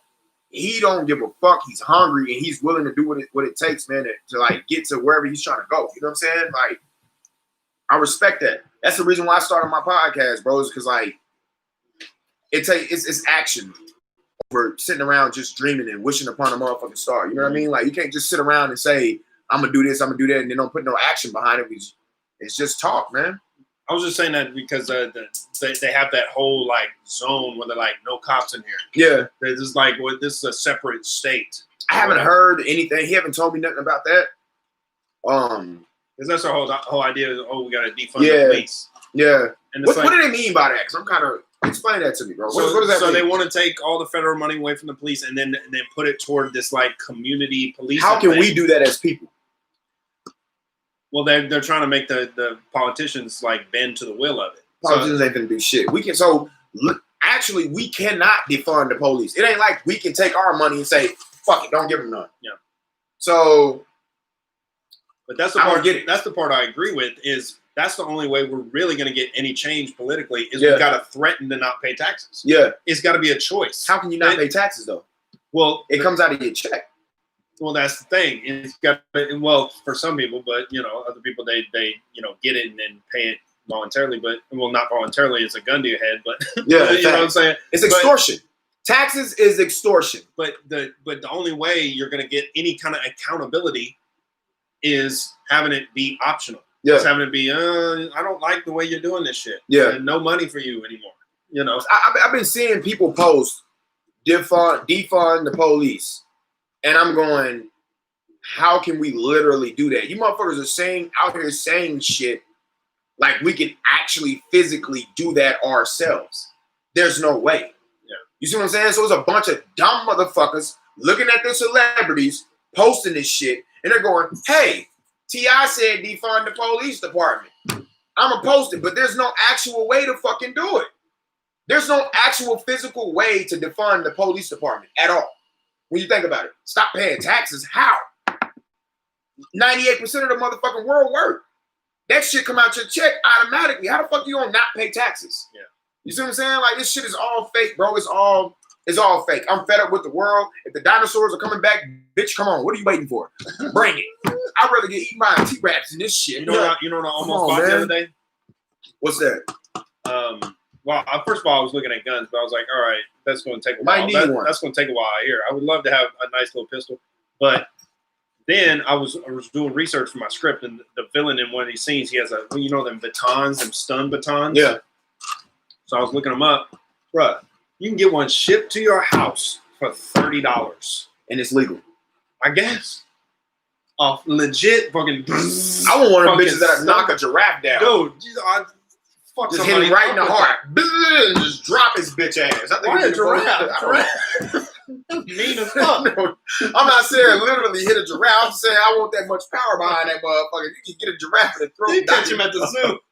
You trick him with an apple and hit him in the neck. Just hit the motherfucking giraffe with the kids are crying. That shit is crazy. Defund the police. But you can get a stun baton, bro. What the fuck? What's going on with the world, bro? What do you think about the whole protesting epidemic and all this shit? Well, it's not making anybody less man. Racist. It's if anybody has a racist viewpoint, black people are this way, all you're doing is going out there and proving their stupid point. Yeah. You're making yourself look stupid. Yeah. I mean, there's sensible ways to go about the shit. You don't go and burn down Target because some white dude in Minnesota did some shit to some black dude. What does that have to do? The Minnesota shit, what does that have to do with LA or Chicago or any other 50 states? They connect it to all these other stories, and they leave out all the details of the stories, like the Trayvon Martin shit, the Michael Brown shit, the Ahmaud Arbery shit. They link them up to be like, oh, it's this racism. And it's like, it's not that simple. You think they're trying to build this shit up to be like a race war? Well, it's in the interest of the elites and the higher echelons of the government to get the citizens fighting with each other. Yeah, that's a fact. Instead of because if we're all just cool and we're coexisting, well, who's the enemy then? Oh, it's the government that's fucking us up. Which they should be. And so they got to take your mind off of that and get you looking at everybody's skin color and blaming everybody for all of your problems in your life. That's why, And it's the stupidest shit ever. Like, if nobody has actually done something to you personally in your life, what the fuck do you give a fuck about what color they are? I could never look at somebody and I could never be a racist because my heart's too big, bro. Like, I don't give a fuck what color you are. I don't give a fuck if there's a goddamn dog, bro. You should treat that damn dog with the same respect as it treats you. I just think it's interesting. It's like different breeds of dogs. It's like, but the dogs don't bang with each other because this breed of dog has this type of characteristics. Yeah. And, this is a good hunting dog. Yeah. This dog can play basketball. This is Air Bud. Yeah, man. It's stupid shit, bro. Like, racism's dumb. All this shit that's going on is fucking dumb. And all you motherfuckers that's getting caught up in the hype is fucking dumb. wearing the Black Lives Matter on the goddamn face mask. Like, what the fuck are we doing, bro? Dude, 2020 has been so goddamn. 2020 has been fucked up. It's like I'm watching a movie. But at the same time, if it never would have happened, I never would have got the idea for my script because it's based on the lockdown. It's based on the COVID lockdown, and there's like this cyborg monster. I basically replaced the virus with this big crazy like Terminator like cyborg monster. And the main villain like designed the shit and unleashed it on the city. Yeah. And then The Rock and these special forces dude got to go in and take it out. And so, I had the time to sit at home. I got the unemployment. I pimped my fucking crib out. You should see my crib. You should come through, bro. We should throw some comedy ideas around. Just come up with some shit. Because I got movie posters everywhere now. I got I personalized my space a little bit. It's the first time I've been able to do that since I'm in LA. So this COVID shit could either be a negative deal for you or it can be some positive. You gotta flip it into a positive. You got to. At first, I was really fucking stressed out and and I love doing the podcast, but disconnecting from the news side. That's what I was telling Josh earlier. Yeah. Because the way I did it, talking about politics and shit, just so heavy. Like I would have to check the news every fucking day and read articles and watch videos, and especially when the riots kicked off, I was like, man, I gotta fucking sit here and put all this energy, shit down. Give energy to it that's already been applied. All the energy is already applied over there anyway. Yeah. Why are we giving more energy to this dumbass shit? Like, and so just disconnected for me. Like that's how my brain works. Like I operate in like bursts. Yeah. And then I like to go and recharge. Yeah. And it's just giving me a great just opportunity to spread out and recharge and listen to music and dance like an idiot in my fucking apartment. Yeah. And that's why unadulterated. That's why I named it that, man. Pure, non-diluted, because I don't have notes and shit. It's like a podcast. I feel like to me should be your boys should come over. You sit down and talk like you talk without a camera pointed in your face. You see what I'm saying? At least that's the way I want mine ran. You know what I mean? So like, I don't want a whole bunch of notes and I don't want to sit back and look at the news. My thing is to change the game. You see what I'm saying? Like, get on the comments. State your opinion. Let's talk about it. You know what I mean? Like, let's talk about it. I've been seeing so many podcasts from people in LA, bro, where it's like, so what movie are you watching these days? And I'm like, I never want to look like that, sound like that, or be like that. Like, it's just weird, bro. Yeah. So what are you watching in your house today? You don't get your blind, gumbo, fake fact. Because that's what it is. Because they've been programmed by TV. And like they think that's the definition of a podcast. The corny fucking late night host. Yeah, so it's like, and they rehearsed all the shit backstage. And they're like, so I heard there's been something going on with your wife. Yeah, man. It's stupid. I never want to be like this. And so like, when I started this one, go ahead. When I started this one, people used to always tell me, what are you going to talk about? So this is a podcast? Bitch, what is your definition of a podcast? Me being in the studio with headphones on my ear, that's a fucking podcast? Because I ain't got no headphones. This ain't a real podcast? Like, you stupid motherfucker. What is the definition of a real podcast? There is none. Yeah. There is none. When you can put a poster up on the side of the goddamn Hollywood Boulevard street and say it's a podcast, but people are so fucked up, bro, that, like you said, they sit around watching Saturday Night Live and thinking, he don't have a desk. And it ain't two chairs beside him, so this ain't a real podcast. Like, you motherfuckers are stupid. And before you wake up and realize how fucking dumb you are, it's going to be too late. You wasted your whole life being dumb. Basically, social media is living your life for you. Like, Kim Kardashian had a baby today. So can you, bitch. Get out there, open your legs, and fuck raw. You can have a baby. But you so busy. Oh, my God, Kim had a baby. It's so cute. I can't wait to have a baby. You're never going to have a baby, bitch. Why? Because you're sitting in the house watching Kim get her fuck on. You're never going to have a baby. Yeah. You're never going to be able to do nothing because you sitting back watching other motherfuckers live their life. Who the fuck does that? Yeah. You're stupid. You program, bro. You motherfuckers are bots. My son called them bots on Fortnite. You just got to be intelligent enough to separate it. Oh, you want some? You can go ahead and pour that little. Let me get some. Talk to you, mom. I'm going to go grab this other Coke out of this room and mix this shit. Motherfuckers are dumb. What's happening, Dirt Weed? People are dumb as shit, man. What's happening? Everybody's fucking goofy. Listening to motherfuckers tell them to be something that, every woman wants to be like a Kardashian. You ain't sexy unless you get a liposuction. Did you see Chloe? I haven't seen her lately. Bro, I've been staying away from all that shit. I just saw the picture on Twitter. What happened? Before I deleted Twitter. I saw this like 2 months ago. Bro, she looks like another human being. I bet. She got totally, like, her jaw got sanded down. That's crazy. They put a belt sander on that bitch's Flintstone jaw. I bet you they did it. In 2020, bro, you can do shit like that. Yeah. You can literally go on a doctor and be like, take off all my skin, sand paper down my cheekbones, and put all the skin back. If you got the money, motherfuckers are weird. Like, we should, I'm predicting this right now. In the year 3000, they gonna have some shit in the mall where you can go buy a bitch right out of the mall. Build a bitch. Yeah. You just go in there and give her big tits, give her a big ass. All right, how much for this bitch? Yeah. 1,500. Yeah. Take the bitch home. I don't want her to talk back. I don't want the bitch to say shit. I want the bitch to speak Spanish, roll R's all the time, even if an R ain't there. Feminists are gonna be pissed. It's just feminists pissed about every goddamn thing. Nobody wants real women anymore. They got all fuck robots. Bro. These motherfuckers out here doing some weird ass shit. Every girl think they got to get a nose job, think they got to get a bigger ass, think they got to get bigger tits, think they got to look like a Kardashian. Whatever happened, I come from an era, bro. I'm 37. I was born in 83. I come from an era where back in high school, motherfuckers wanted to be different. You know what I'm saying? It was like, if he got his hair cut that way, I want my shit cut this way. Or at least I thought like that. If he got the blue sneakers, I want the purple ones. You know what I'm saying? Like, I don't want to run around and be like everybody. That seems like the comedy game is that too. You can't, bro, think about it.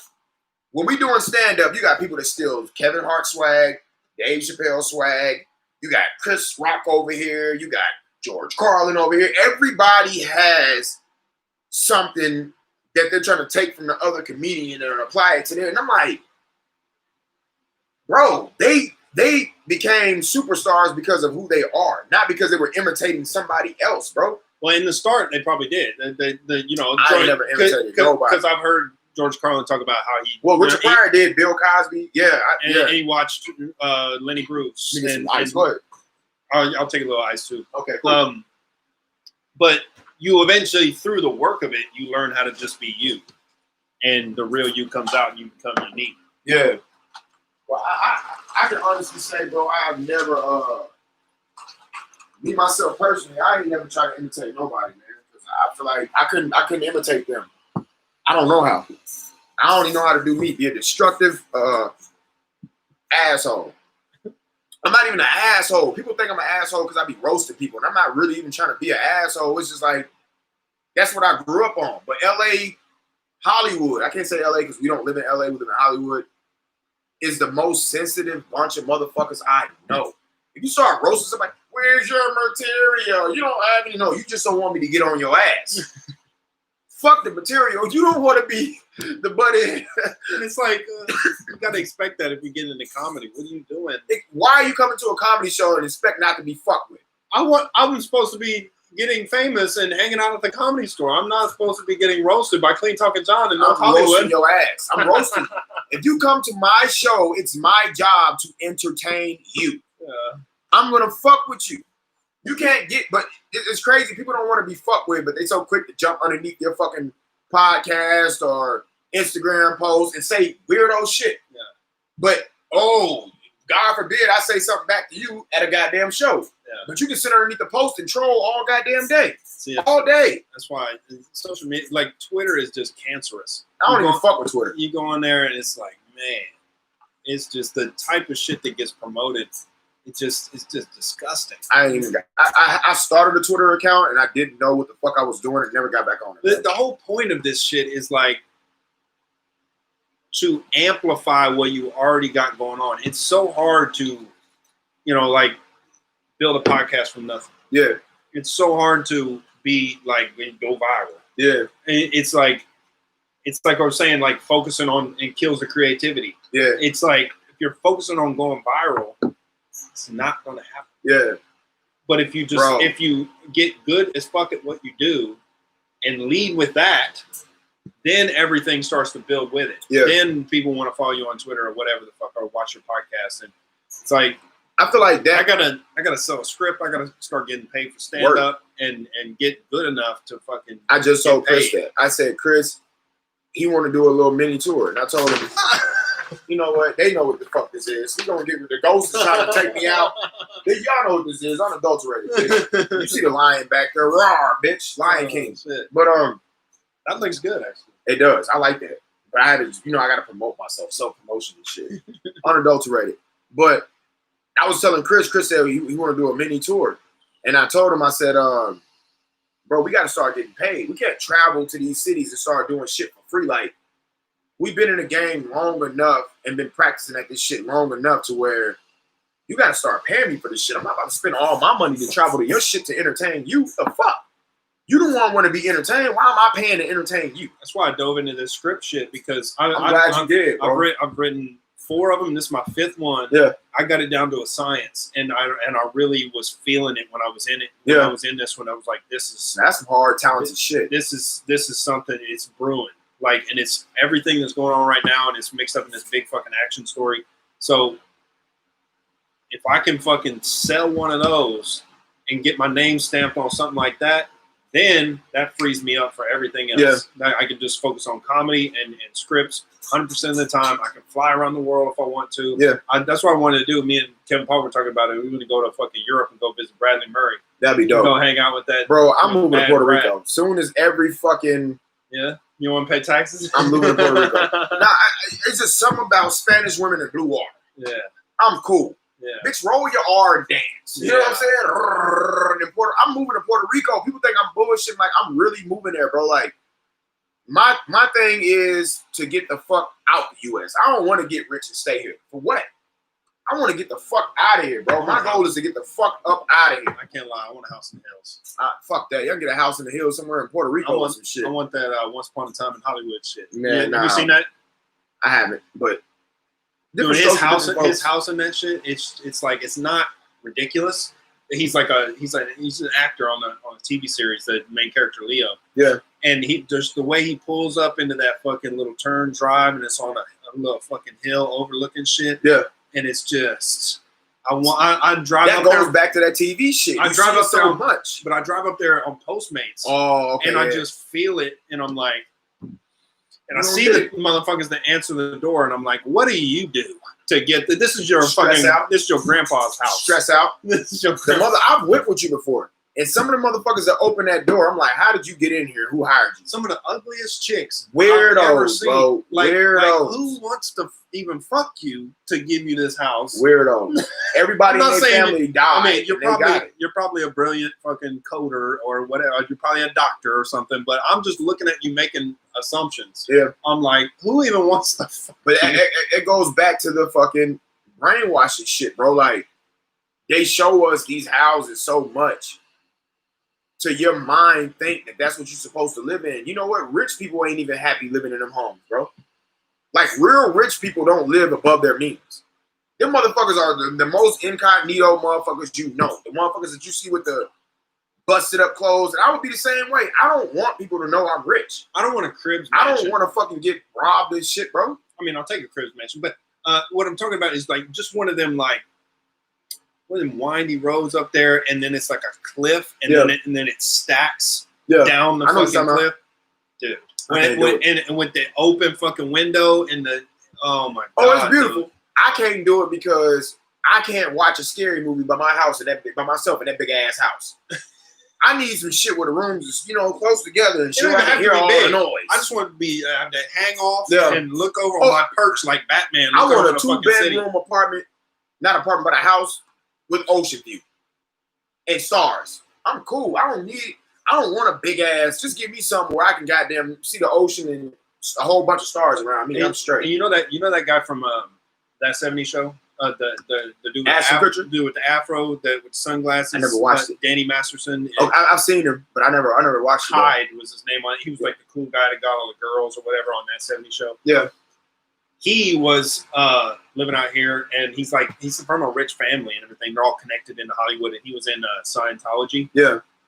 He got hit with like multiple rape charges recently. For what? And they said not for what, but they said that it all happened in his Hollywood Hills mansion.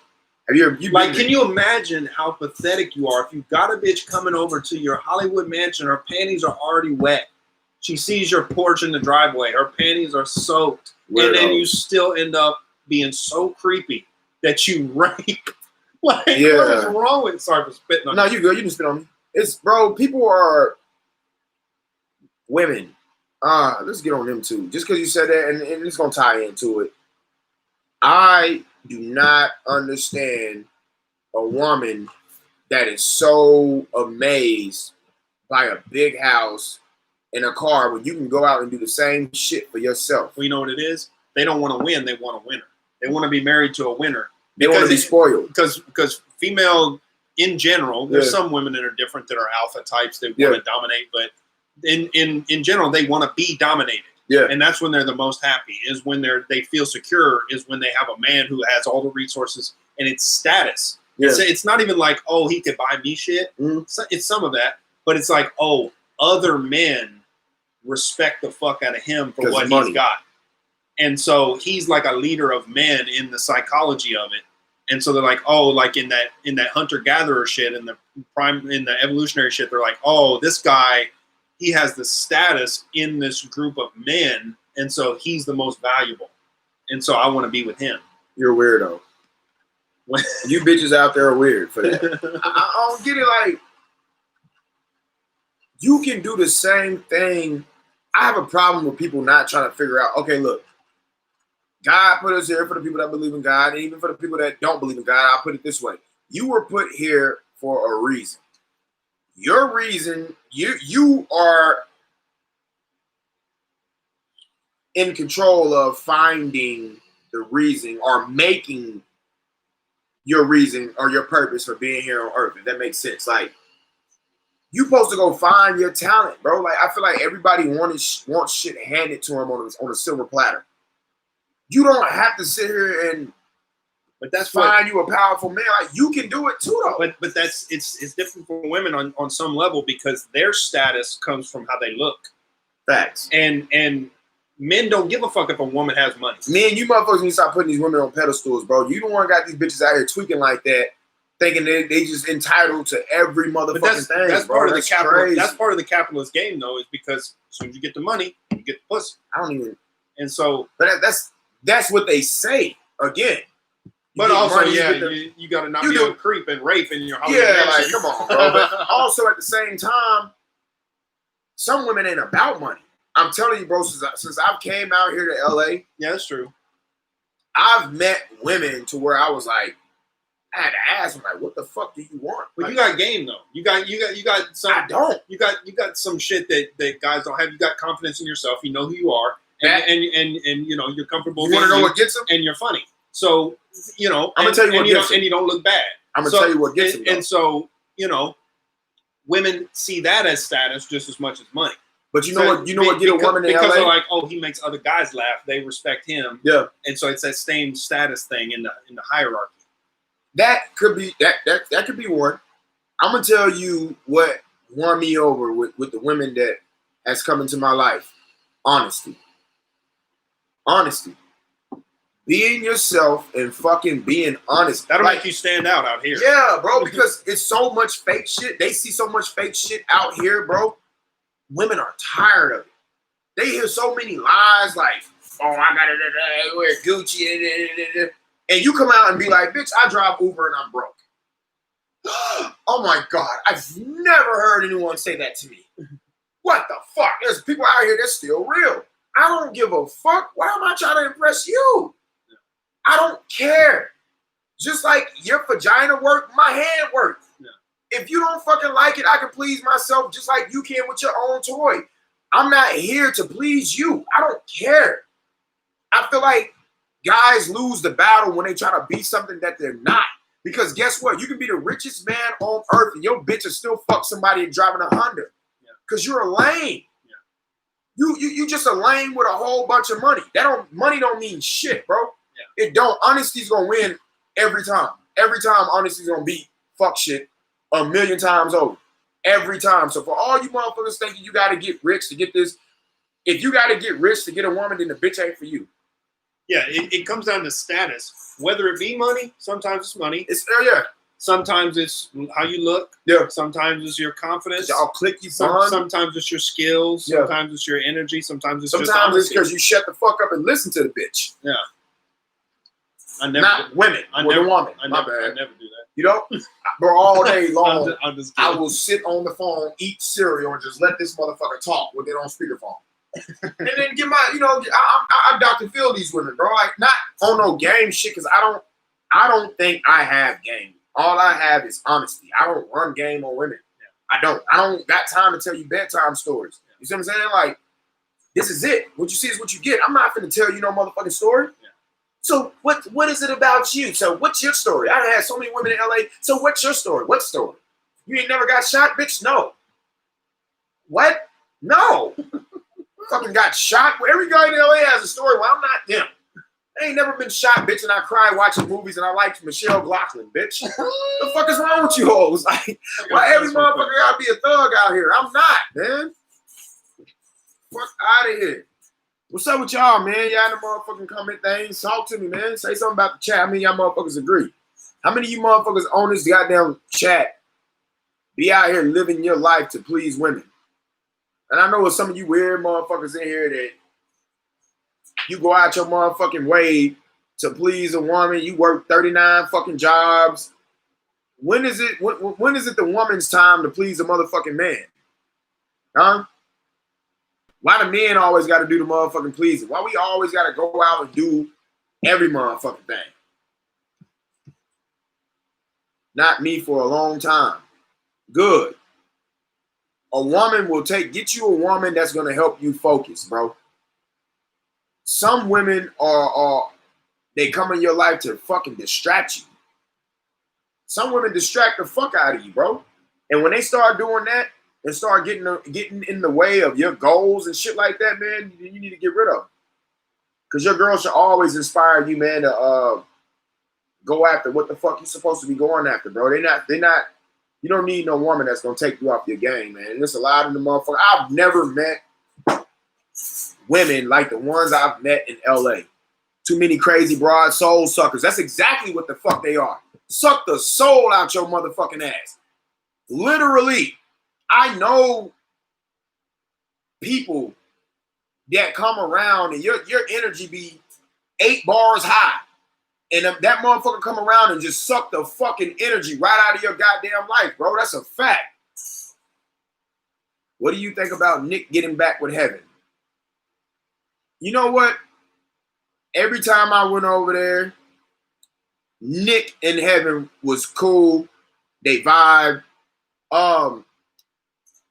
The Outrage crew fucked up Nick and Heaven and drugs. Nick and Heaven was cool as fuck. When I came over there and met Heaven, man, her and Nick had some of the dopest vibes. We had some of the coolest times over there. I feel like the Outrage podcast played a part into that shit. When you mom was putting the chickens and the watermelons and shit on there, I felt like Heaven felt like Nick should have came to her defense on that, and maybe she felt like he wasn't defending her as like he was supposed to. Yeah, that was the surface level of it, but underneath there was a lot of what it really was is. That's from the outside looking in. I don't know. What it really was is I didn't want to commit to her. Yeah. In a real long-term relationship. Well, if you stuck your wee in her more than 3-4 fucking times, that means you're trying to commit. And if you did that, and we're living together, we're living out of the car together, and so it was mixed signals, and so she got understandably fucking frustrated. Did you explain to her that that's not what you wanted? Yeah. Then she can't be mad. If you tell her, yo, I'm not, because I feel like that's where a lot of relationships are fucked up. If you tell a person, I'm not in it for that, and they choose to still be in that, then that's your fault. You can't blame the person. He told you the truth. I don't want to be in that. You put yourself in that situation. You know what I mean? You got 2 options, stay or bail.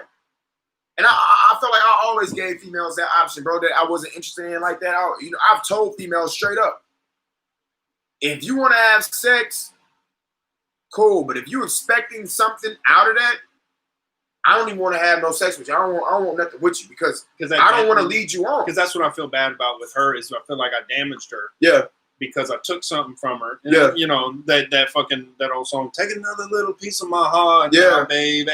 Every time a girl expects something like that and you just fuck her and that's it. Yeah. You're taking a little piece of her heart. And males vice versa, same way. And a little bit less or so. Guys can deal with it a little bit more.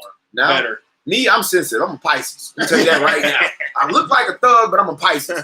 Bitch, if you fuck me and we fuck 4 or 5 times, you wifey. That's the name of your first stand-up special. Bitch, I'm a Pisces. Bitch, I'm a Pisces. Yo, that's a fact. Like, I'm 37, bro.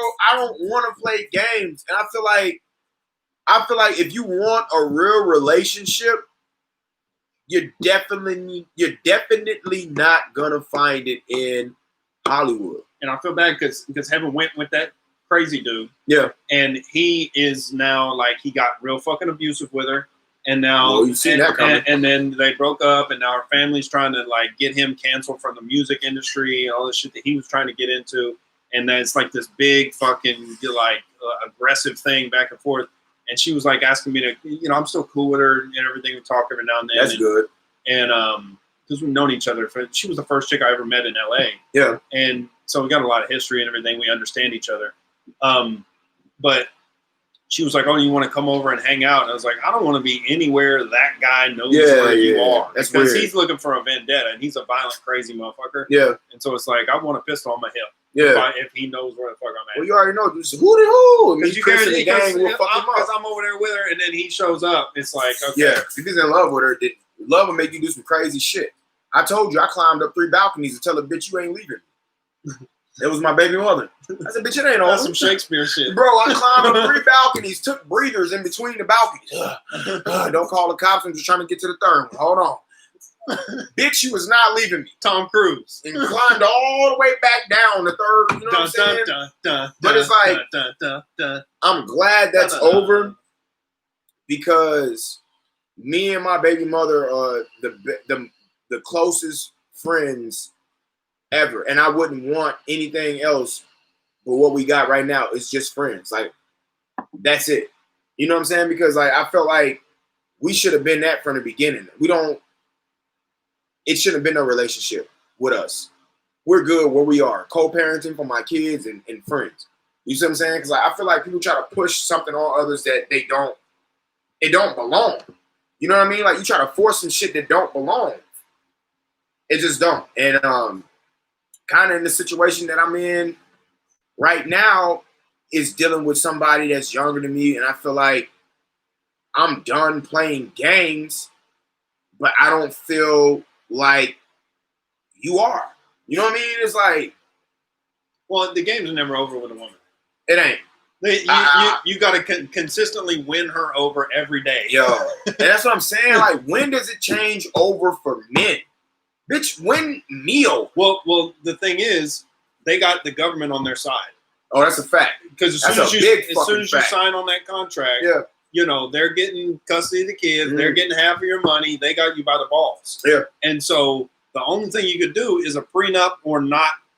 I mean, if you live with a bitch, I think in California, then you get common law marriage. Yeah. For long enough. Oh, that's everywhere. It was in Kansas too. 6 months common law. So either way, they're going to get you. Yeah, every 3 months, I got to kick you out. My message to you women, Clean, Sensitive John, or Lust, hey, whatever you want to call me. Didn't she basically threaten to murder you? Who? Heaven? She did tell me she killed 3 people. And I definitely told Nick. I was like, hey, Nick, man, you know, Heaven, I barely know you. This is my brother. I definitely got to tell him that you said you killed 3 people. You know what I'm saying? I got adulterated, bro. I got to tell my boy.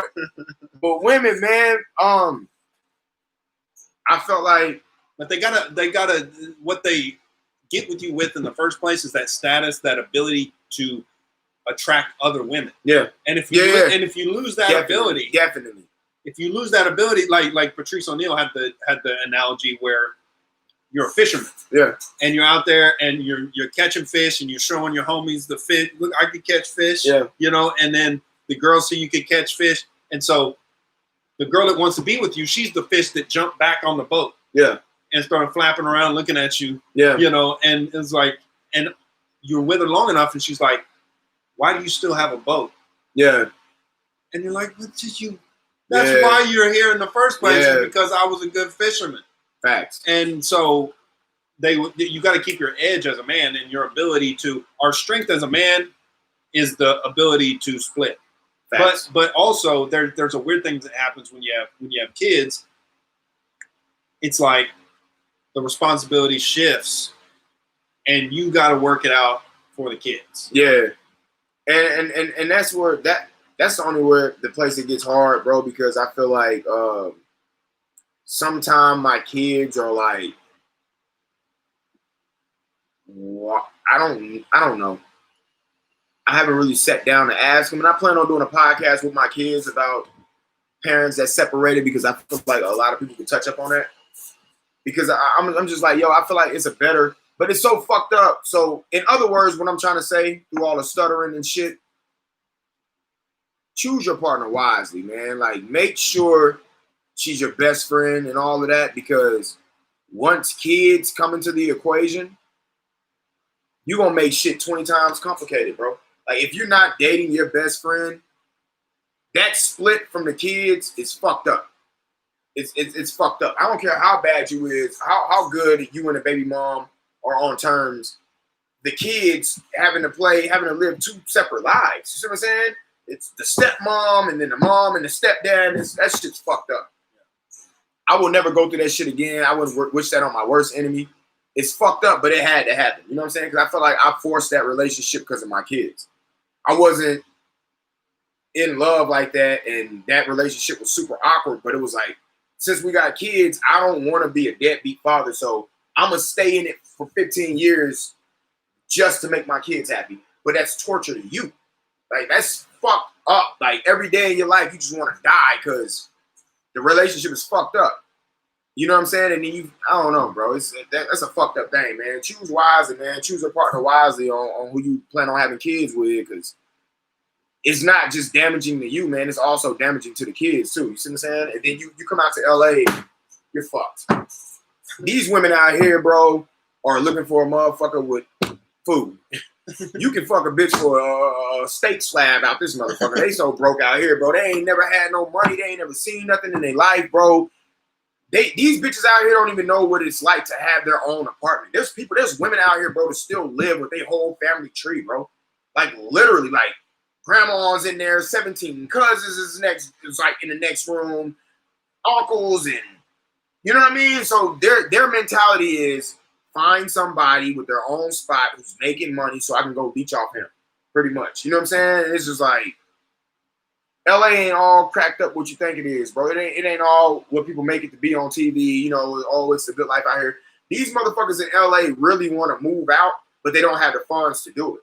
So they're stuck. You see what I'm saying? I'm conflicted on, like, because part of me wants to settle down before I make big money.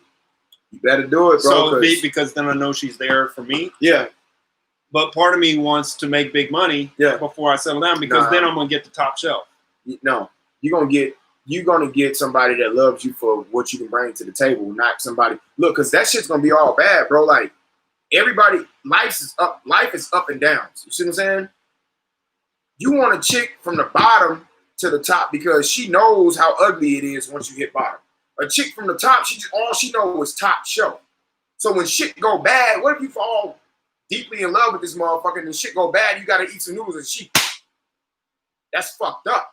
You don't want that. So I say, bro, it's best to find something right. And we ain't getting no younger. And with this COVID and the whole world's been fucked up, you better grasp on something, fuck something, having kids now.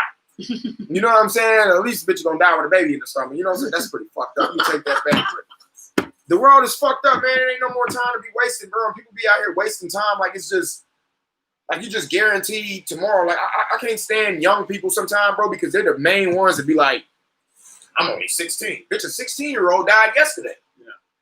Being 16 don't mean you're going to live forever. Yeah. You 37. Well, bitch, at least I got 37 years on earth. You might not see 37 years. How fucked up is it to die at 16 and not even see prom or college or, like, you know what I'm saying? Get to travel or whatever, bro. Like, they make it seem like it's so cool to be young. Like, you just going to stay there forever. You know what I mean? And you got these girls that just out here, man, just like thotting around. I don't fucking know, man. Look, get you a woman. If she cool, stop fucking around. Settle the fuck down. My problem is I probably had 3 or 4 fucking good women I should have settled down with, and I fucked it over because I was young and dumb. You don't think, bro, until you get 37 and you like, holy shit. I just don't want to get trapped in that family court because I don't want to be old and die alone, even if you're in love with a girl, yeah, you don't know that the incentive structure is 15 and 10 is for her to get a lawyer and take the shit. Yeah, at the first sign of trouble. That's why you get you a girl from the bottom that's loyal, and you ain't got to worry about that because you can guarantee, you can bet your bottom dollar right now. You can do that too, but you can bet your bottom dollar right now that if you get a girl while you at the top, she's definitely coming for that shit when she divorce you. It's a hustle, bro. Look at Jeff Bezos, bitch. Yeah. Like, come on, bro. 70 billion? But what the fuck you need with $70 billion? You didn't even help me build this. That's the lifestyle she's Why am I to. giving you... Yeah, exactly. Exactly. I'd rather give me a girlfriend because when I get big... I'm trying to find her. I don't even want... I want to get my own shit. What's cracking? I want to get my own shit. I don't want nothing from nobody. I just want what I've earned. You've been with a tiny Jew. What about a tall German? Man. Big, long, you know what I mean? BBC. Now I was playing. I don't want that, man. I'm pretty straight on the shit that I've been going through, man. I feel like don't get damaged in a relationship, bro. Because shit, you be fucking taking that shit out on other motherfuckers. Insecurities, fucking the cheating and shit, you know. I don't fucking know, man. It's crazy as hell. Raise my niece and nephew for the reason you were. Well, my plan right now is you know, do comedy, write the scripts, make my money, and then I think you're doing it the right way. Find the right girl and get a prenup. Stay focused, because a woman, man, the wrong woman will take your fucking focus off what the fuck you got going on, bro. That's a fact. Especially these motherfuckers out here, they leech on to people with potential. Because if you don't know, this motherfucker's called the city of Los Angeles for real, for a reason. These motherfuckers are soulless. You ever walk around LA and motherfuckers is just in their bubble, soulless, but you can go anywhere else and be like, hey, how you doing? Motherfuckers will go to the bar with you, have a conversation like you've been best friends. I see people in my apartment complex. Yeah. I say hi to them and they yeah. I get pissed off. It's like, bitch, hi. I'm like, fuck you too, man. If we make eye contact, hi. Just weirdos. Weirdos. What's wrong with you? Man, LA is its own goddamn planet, bro. Like, it is. Like, these motherfuckers are weird, bro. Weird. We live in a fucking fairy tale land. These motherfuckers don't even have real problems. Yeah. They don't. Some bitch told me her dream car was a 350Z. I said, are you kidding me? A 350Z Nissan, bitch? Yeah. Oh, my God. Yeah. The simpletons. What the fuck? A Nissan 350Z is your dream car. Bitch, kill yourself. What about the fat body rolls? That's like the 350Z brand new was like, what, 30 grand? Yeah. 30 grand? Yeah. Bitch, oh my God. I had many cars in Kansas. I never thought I would be in LA hearing somebody saying their dream car is a 350. That's how you know these motherfuckers out here ain't touching no money. Yeah. A 350Z is your dream car? Bitch, is a Nissan. 350Z. I can't get that through my mind. I'm like, you gotta be fucking kidding me. Yeah. Holy shit. That's bad. You know what you don't see a lot, but are super fucking dope? The Dodge Vipers. They gone. I think they discontinued them. They only got like 1996. Yeah, you got to go back. But ever since I drove them shits on Grand Theft Auto 3, yeah, I wanted one. Them bitches is clean. And you never see them. You see all the Raris and the Lambos and everything. They discontinued them shits though, bro. I ain't seen one in a long time. What's up, Dirtweed? Uncle Scotty, mini split family and friends. Cool, hope raised my niece and nephew for a reason you're describing. Yeah, the split family thing is fucked up. And it's like the whole system is set up to fracture the family. The whole welfare system, they get paid more if the dad's not in the house. They get paid more for every kid they have out of wedlock. every kid that they have as a single mom, they get paid more and more and more. So there's this big incentive to split up the family, because a strong family is the biggest check on like a tyrannical government, where like if you have a mother at home raising the kids and the dad's bringing home the bacon, the mother can raise the kids, she can impart, the culture onto the next generation, and she can stave off some of the programming and the brainwashing that all the kids get in public school and on TV and movies. And if the parents don't raise the kids, the culture is going to raise the kids. And so, and their friend group, whatever little, hoodlums and crazy kids they're running around with in the neighborhood, they're going to start to bond with them more than the parents. And then they don't respect the parents. They get into crime. They get into drugs. They get into whatever. And, there's experimentation and shit, but there has to be that bond in the family, or else society at large gets fucked up. And this is what we're seeing when the government gets so big, when the welfare state gets so big, when you have all these, poor, crime-ridden communities. It all feeds into each other. And it's all this big fucking cycle of destruction. And so you gotta find a way to be self-sustainable. And that's when people are happiest, is when, they got a solid family unit to lean on, and they got a little, home situation. And so, that's what we're shooting for. Dirtweed says 1970, 72 Oldsmobile Cutlass Supreme 454. Oh, dude. I was looking at those Oldsmobiles because I watched Demolition Man the other night with Sly Stallone and Wesley Snipes. And they had this underground fucking community with all these people that were, searching for food and shit. And the top side was all, curated and modernized and everything. And down there they had a fucking old Oldsmobile. That American goddamn muscle. Who was talking about relationships? I was just talking about how, families are good for keeping the government out of your goddamn business. Yeah, and keeping your kids from getting brainwashed by culture. Ladies, stop using government muscle to hustle your baby father when you guys are not on good terms. I thank God I haven't went through no shit like that. That shit is fucked up. I do know people like that. I think that shit is extortion. Like, how do you go through a third party to get to like basically muscle your baby father for money, and they're taking a cut out of it? You're not even getting the whole thing. Like, what's the point? It's extortion. Yeah. The whole government system shit is extortion. You bitches are dirty. All you dirty bitches out there, unadulterated. Swallow a dick and die of AIDS, dusty bitch. Only the ones that are dirty. To the good women out there, man, salute to you guys. You know what I'm saying? Shout out to my boy Nick, man. It's my bro, man. I've been knowing this man ever since I moved out here.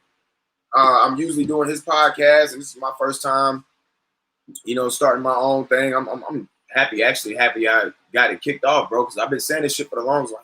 People been telling me to start one. I quit as soon as your podcast did better numbers than mine. Did it? I don't think it did, bro. I was like, man, he got 300 views. I'm done. Only reason I think we got 300 views on that one, bro, is because we were freestyling. And like people was enjoying the freestyle, but y'all bear with me, man. The podcast is gonna get better. I really don't be writing notes and shit, so I don't know what I'm gonna talk about day to day, man. I just get my boys on here and people that I'm cool with and just go with the flow, bro. Like, I don't really have shit set out to talk about because I just really want to give it real shit. It sucks because the main thing that's going to kick it off is you killing it in comedy. Yeah. It's like, when is this shit going to come back out here? Yeah. It's like so weird. And it's just like, I haven't even wrote nothing about comedy. I haven't even thought about comedy. It's just like, whenever it comes, I'm just going to jump on stage. Just try. Yeah, I've had fucking trillions of fucking thoughts come into my head. Yeah. So I'm just going to go on stage and just talk. Because that's all it is. It's all going to come out. Look, man, we got bigger balls than half of the world because you know how frightened some people are to even talk in front of crowds? Like, I froze up the first time I ever went on stage. I never did. I froze the fuck up. Bro, I'm such a fucking clown that I just... In Oklahoma? I never did. I think it was like 3-minute open mic. Yeah. And I went up there and I had this shit we're talking It's about. I had shit. I had shit written out on my phone. I was trying to memorize it, and they were getting ready to call my name, and I was next. And I was like adding to it and subtracting and erasing and switching it around. And I was all in my head. And I went up there and I seen them lights. Yeah. And I just seen shadows. How many people was in there? It was mostly other comics. It was open mic, but it was like 30 people. Yeah.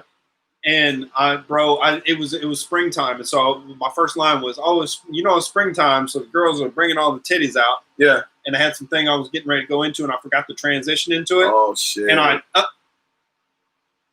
froze, bro. Shit. And my brain went blank, and the crowd was like, "What was you were gonna say about the titties?" Yeah. And I just had to roast myself for the rest of the set. My first time I choked up on stage was here in LA.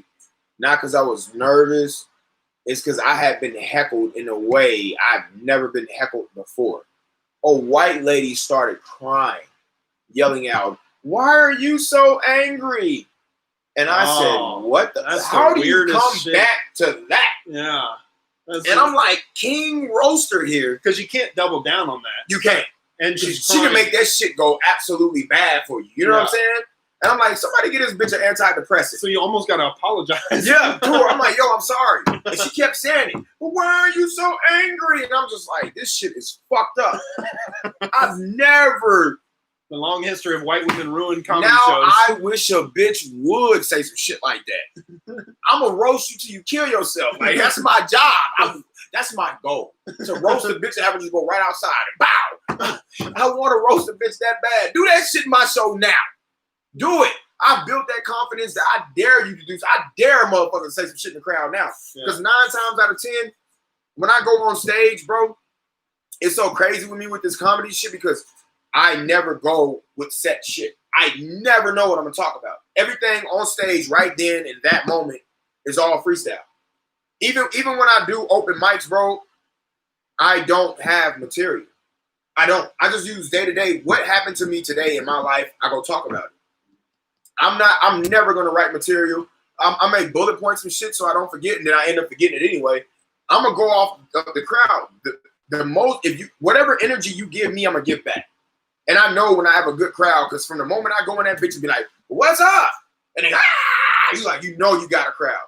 When you say "What's up," and the crowd is just ready for it, you can talk about whatever the fuck you want. Yeah. But when you go in there and you're like, "What's up?" and they're like, "Hey," you're like, "Holy shit, I need material." Better do a handstand. Yeah, you got to do something for these motherfuckers. But it's just LA, because anywhere else you go, I'm telling you, they're ready for it, bro. Yeah. LA is the softest. LA is the hardest, softest fucking place for comedy I've ever seen in my life. It's so sensitive, bro. You go on stage, fucking faggot. Oh my God, oh no. What about the people in West Hollywood? You can't say that. Bitch, I'm clean talking. Jump to what the fuck I want to say. Faggot, faggot, faggot, faggot, faggot. Faggot, faggot, you a faggot, you a faggot. Who's a faggot? You a faggot. Oh no, the internet cut off. Yeah, like, I hate that too, bro. Like the LBGT, Element of P company, shout out to my boy Mason, always say they call each other faggots and shit, and then the minute a straight male say it, they get so sensitive, bro. We can't be saying that. And then you got celebrities. You know what, man? Nothing against the LGBT community, but you know what I'm saying? I'm just saying that shit was gay. I'm not gonna cop out to you. Fuck you. You take hard dicks in the ass. You can't take a joke. You get fucked in the ass. How can you not take a joke? Fuck you. It is creepy when they. That's weird. It is creepy when it's like, I'm fine if that's what you're attracted to and you do that's it. Your business. And you do it in your business. Yeah. But it's the promotion of it. This weird, like the parade, and you got little kids in the parade. Yeah, and it's like you gotta like. What are you doing? It's just weird, bro. Anyway, man, I'll probably gotta. It's weird. I probably gotta get up out of here. I gotta. Yes, sir, man. We're gonna end this motherfucker. What is it? 2 hours and 8 minutes. We're gonna probably cut this shit and get into, you know what I'm saying, whatever we gotta do. But hey, man, shout out to all you sensitive faggots out there that don't like niggas saying faggot. But I'm gonna say faggot all the fuck I want, you faggot, because I can. It's freedom of speech. This is the reason why I jumped into being a comedian, to be able to say what the fuck I want to say. Yeah. If this shit wasn't freedom of speech, I wouldn't even be doing comedy. I wouldn't. I got into comedy because I can cuss, roast a bitch, and you can't get mad. That's the beauty of being a comic. I see a fat girl in the front crowd. Ha ha, fat bitch, you got gravy on your shirt. You know what I'm saying? Bitch, you know what this is. It's a comedy show. They even serve gravy. Bitch, when you get gravy, bro, you done stuck some food in here. Pre-game. Goddamn gravy. Pre-game. Ain't no gravy in this motherfucker, you fat bitch. What? You can't say that to somebody when you're not a comedian. You got a living biscuit. You can't go in a grocery store and just roast somebody. Yeah. Just because you want to, because you the rudest motherfucker ever. But when I'm on stage, this is my shit. Yeah. Look at this faggot ass nigga. Ah, he got his back out, gay ass nigga. Nigga exposing his back. Got a gay ass nigga shit is that? Nigga's a man, a whole boy, he got his back out. Fuck it. It's comedy, man. Shirts with backs out. Man, motherfuckers be doing it. Got spaghetti laces in the bag and fucking gay people be out this motherfucker. They more feminine than the women is. I don't give a fuck. Sue me. What are you gonna do? Now let me up in the comedy store? I was gonna say this earlier. You know the two brothers that wrote the Matrix movie? Faggots. Was they faggots? They're transgender now. Faggots. Both of them. Faggots. And they look insane. Let me stop saying that. Shout out to the LGBT LMNOP community. And they're LMNOP. And they're doing a Matrix 4. That's my boy joke. Hold on. Shout out to Kevin Mason, that LMNOP. If you laughed at that shit, that's my boy joke. I don't steal jokes. I got that from my homie. Shout out Kevin Mason. That's his shit. Go ahead. But can you imagine being Keanu Reeves doing Matrix 4 and then the brothers that originally directed the shit and directed him in the first one, now they got stupid fucking wigs and makeup on.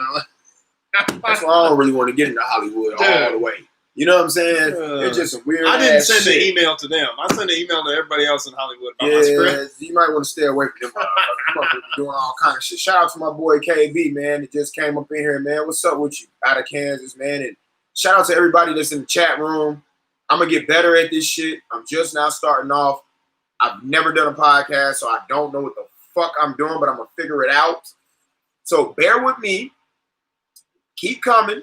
Keep watching. Keep subscribing to Unadulterated, motherfucker. No, what you're doing is the shit that I was lazy about. Yeah. Cutting the clips from the podcast and posting them on Instagram. I haven't done no more. Dude, I need to do some more. That's the number one thing. If you can stay disciplined about that, if you really want to be serious about this, that's the number one thing. Because that 1 minute clip. Yeah. Because if you can find a hot little clip and we say something funny, we laugh at, we fall out, and you post that and like, oh, that's the type of shit he talks about on his podcast, then they'll come in next time. Okay. And because that's because you know, it's the same old thing, like we're not known yet. And so what is the incentive for people to come on and watch 2 hours of talking shit? Because it's a lot of shit to be watching. 2 hours. You got to sit through shit if you don't know us. That's where most of these motherfuckers know us and they know, you know. So that's the shit, is that little fucking hot 1 minute clip where people are just bored scrolling and they see it and they're like, fuck it, I'll watch it. Yeah. And then they laugh and they're like, all right, I'm going to watch the whole podcast. Because I got ADHD. I know damn well I ain't about to sit down and watch no 2 hour clip. This shit better have me laughing all the way through if I'm going to sit down and watch a 2 hour fucking clip, bro. Yeah. I ain't even watching 2 hour movies with Denzel in the motherfucker. He killing motherfuckers, beating them up. But that's how they hook you into a movie, because you see in the movie they always set it up to make you care about the main character. Yeah. And like you feel like you know him and now you're with him for the rest of the story and now you're hooked for 2 hours. Yeah. And you want to see what happens to him. Same thing. Yeah. You get them hooked with a 1 minute clip on Instagram, they're like, all right, I'm gonna see what he's about and check the whole thing out. Well, we're gonna do that. You're gonna start editing. I don't really know how to edit myself, but I'm gonna figure this shit out. Yeah. There's I don't know how you did it the first time. Alan did it from his Alan took his phone and he had a recording from his iPhone, I guess, and just clipped it out like that. Yeah, he did it like that. So all them ones of me and him came from him.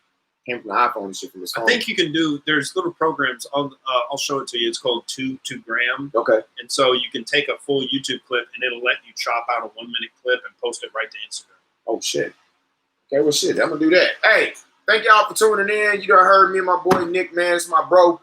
You know, I would say follow him, but he got rid of that social media. You know, probably same shit I'm probably gonna do here in a little bit if this shit don't kick off. Y'all subscribe, man, and tell somebody else to subscribe so I can get 1,000 subscribers and get my shit monetized and start making some money off this shit, motherfucker. Yep. Tired of entertaining you motherfuckers for free. And say something on the goddamn chat room line. You know, and I've been wanting to say this to you nosy motherfuckers that wait till I'm off live and you come back through and say, oh my God, what is he talking about? Hey, hey, this to you. I know you're going to come back and watch this shit later. So let me get up close and personal. Suck my dick. You bitch ass motherfucker that be watching my shit when I get off live. I'm talking to the people that know me. You a whole nigga for that shit. Whole bitch, whatever. I'm getting up out of here, man. Subscribe to the channel. Tell a friend and tell a friend. We only gonna get better with this shit, man. It's your boy Clean Talking John. My man Nick Jordan. This is unadulterated, man. We're gonna be coming back to your ass pretty goddamn soon. You're dead. Drink Hennessy and Coke. Do not drink and drive. Get some head. Take rhino pills and take aspirin. Peace. Choke a bitch if you have to. You got to do that. God damn it. That was a good fucking time.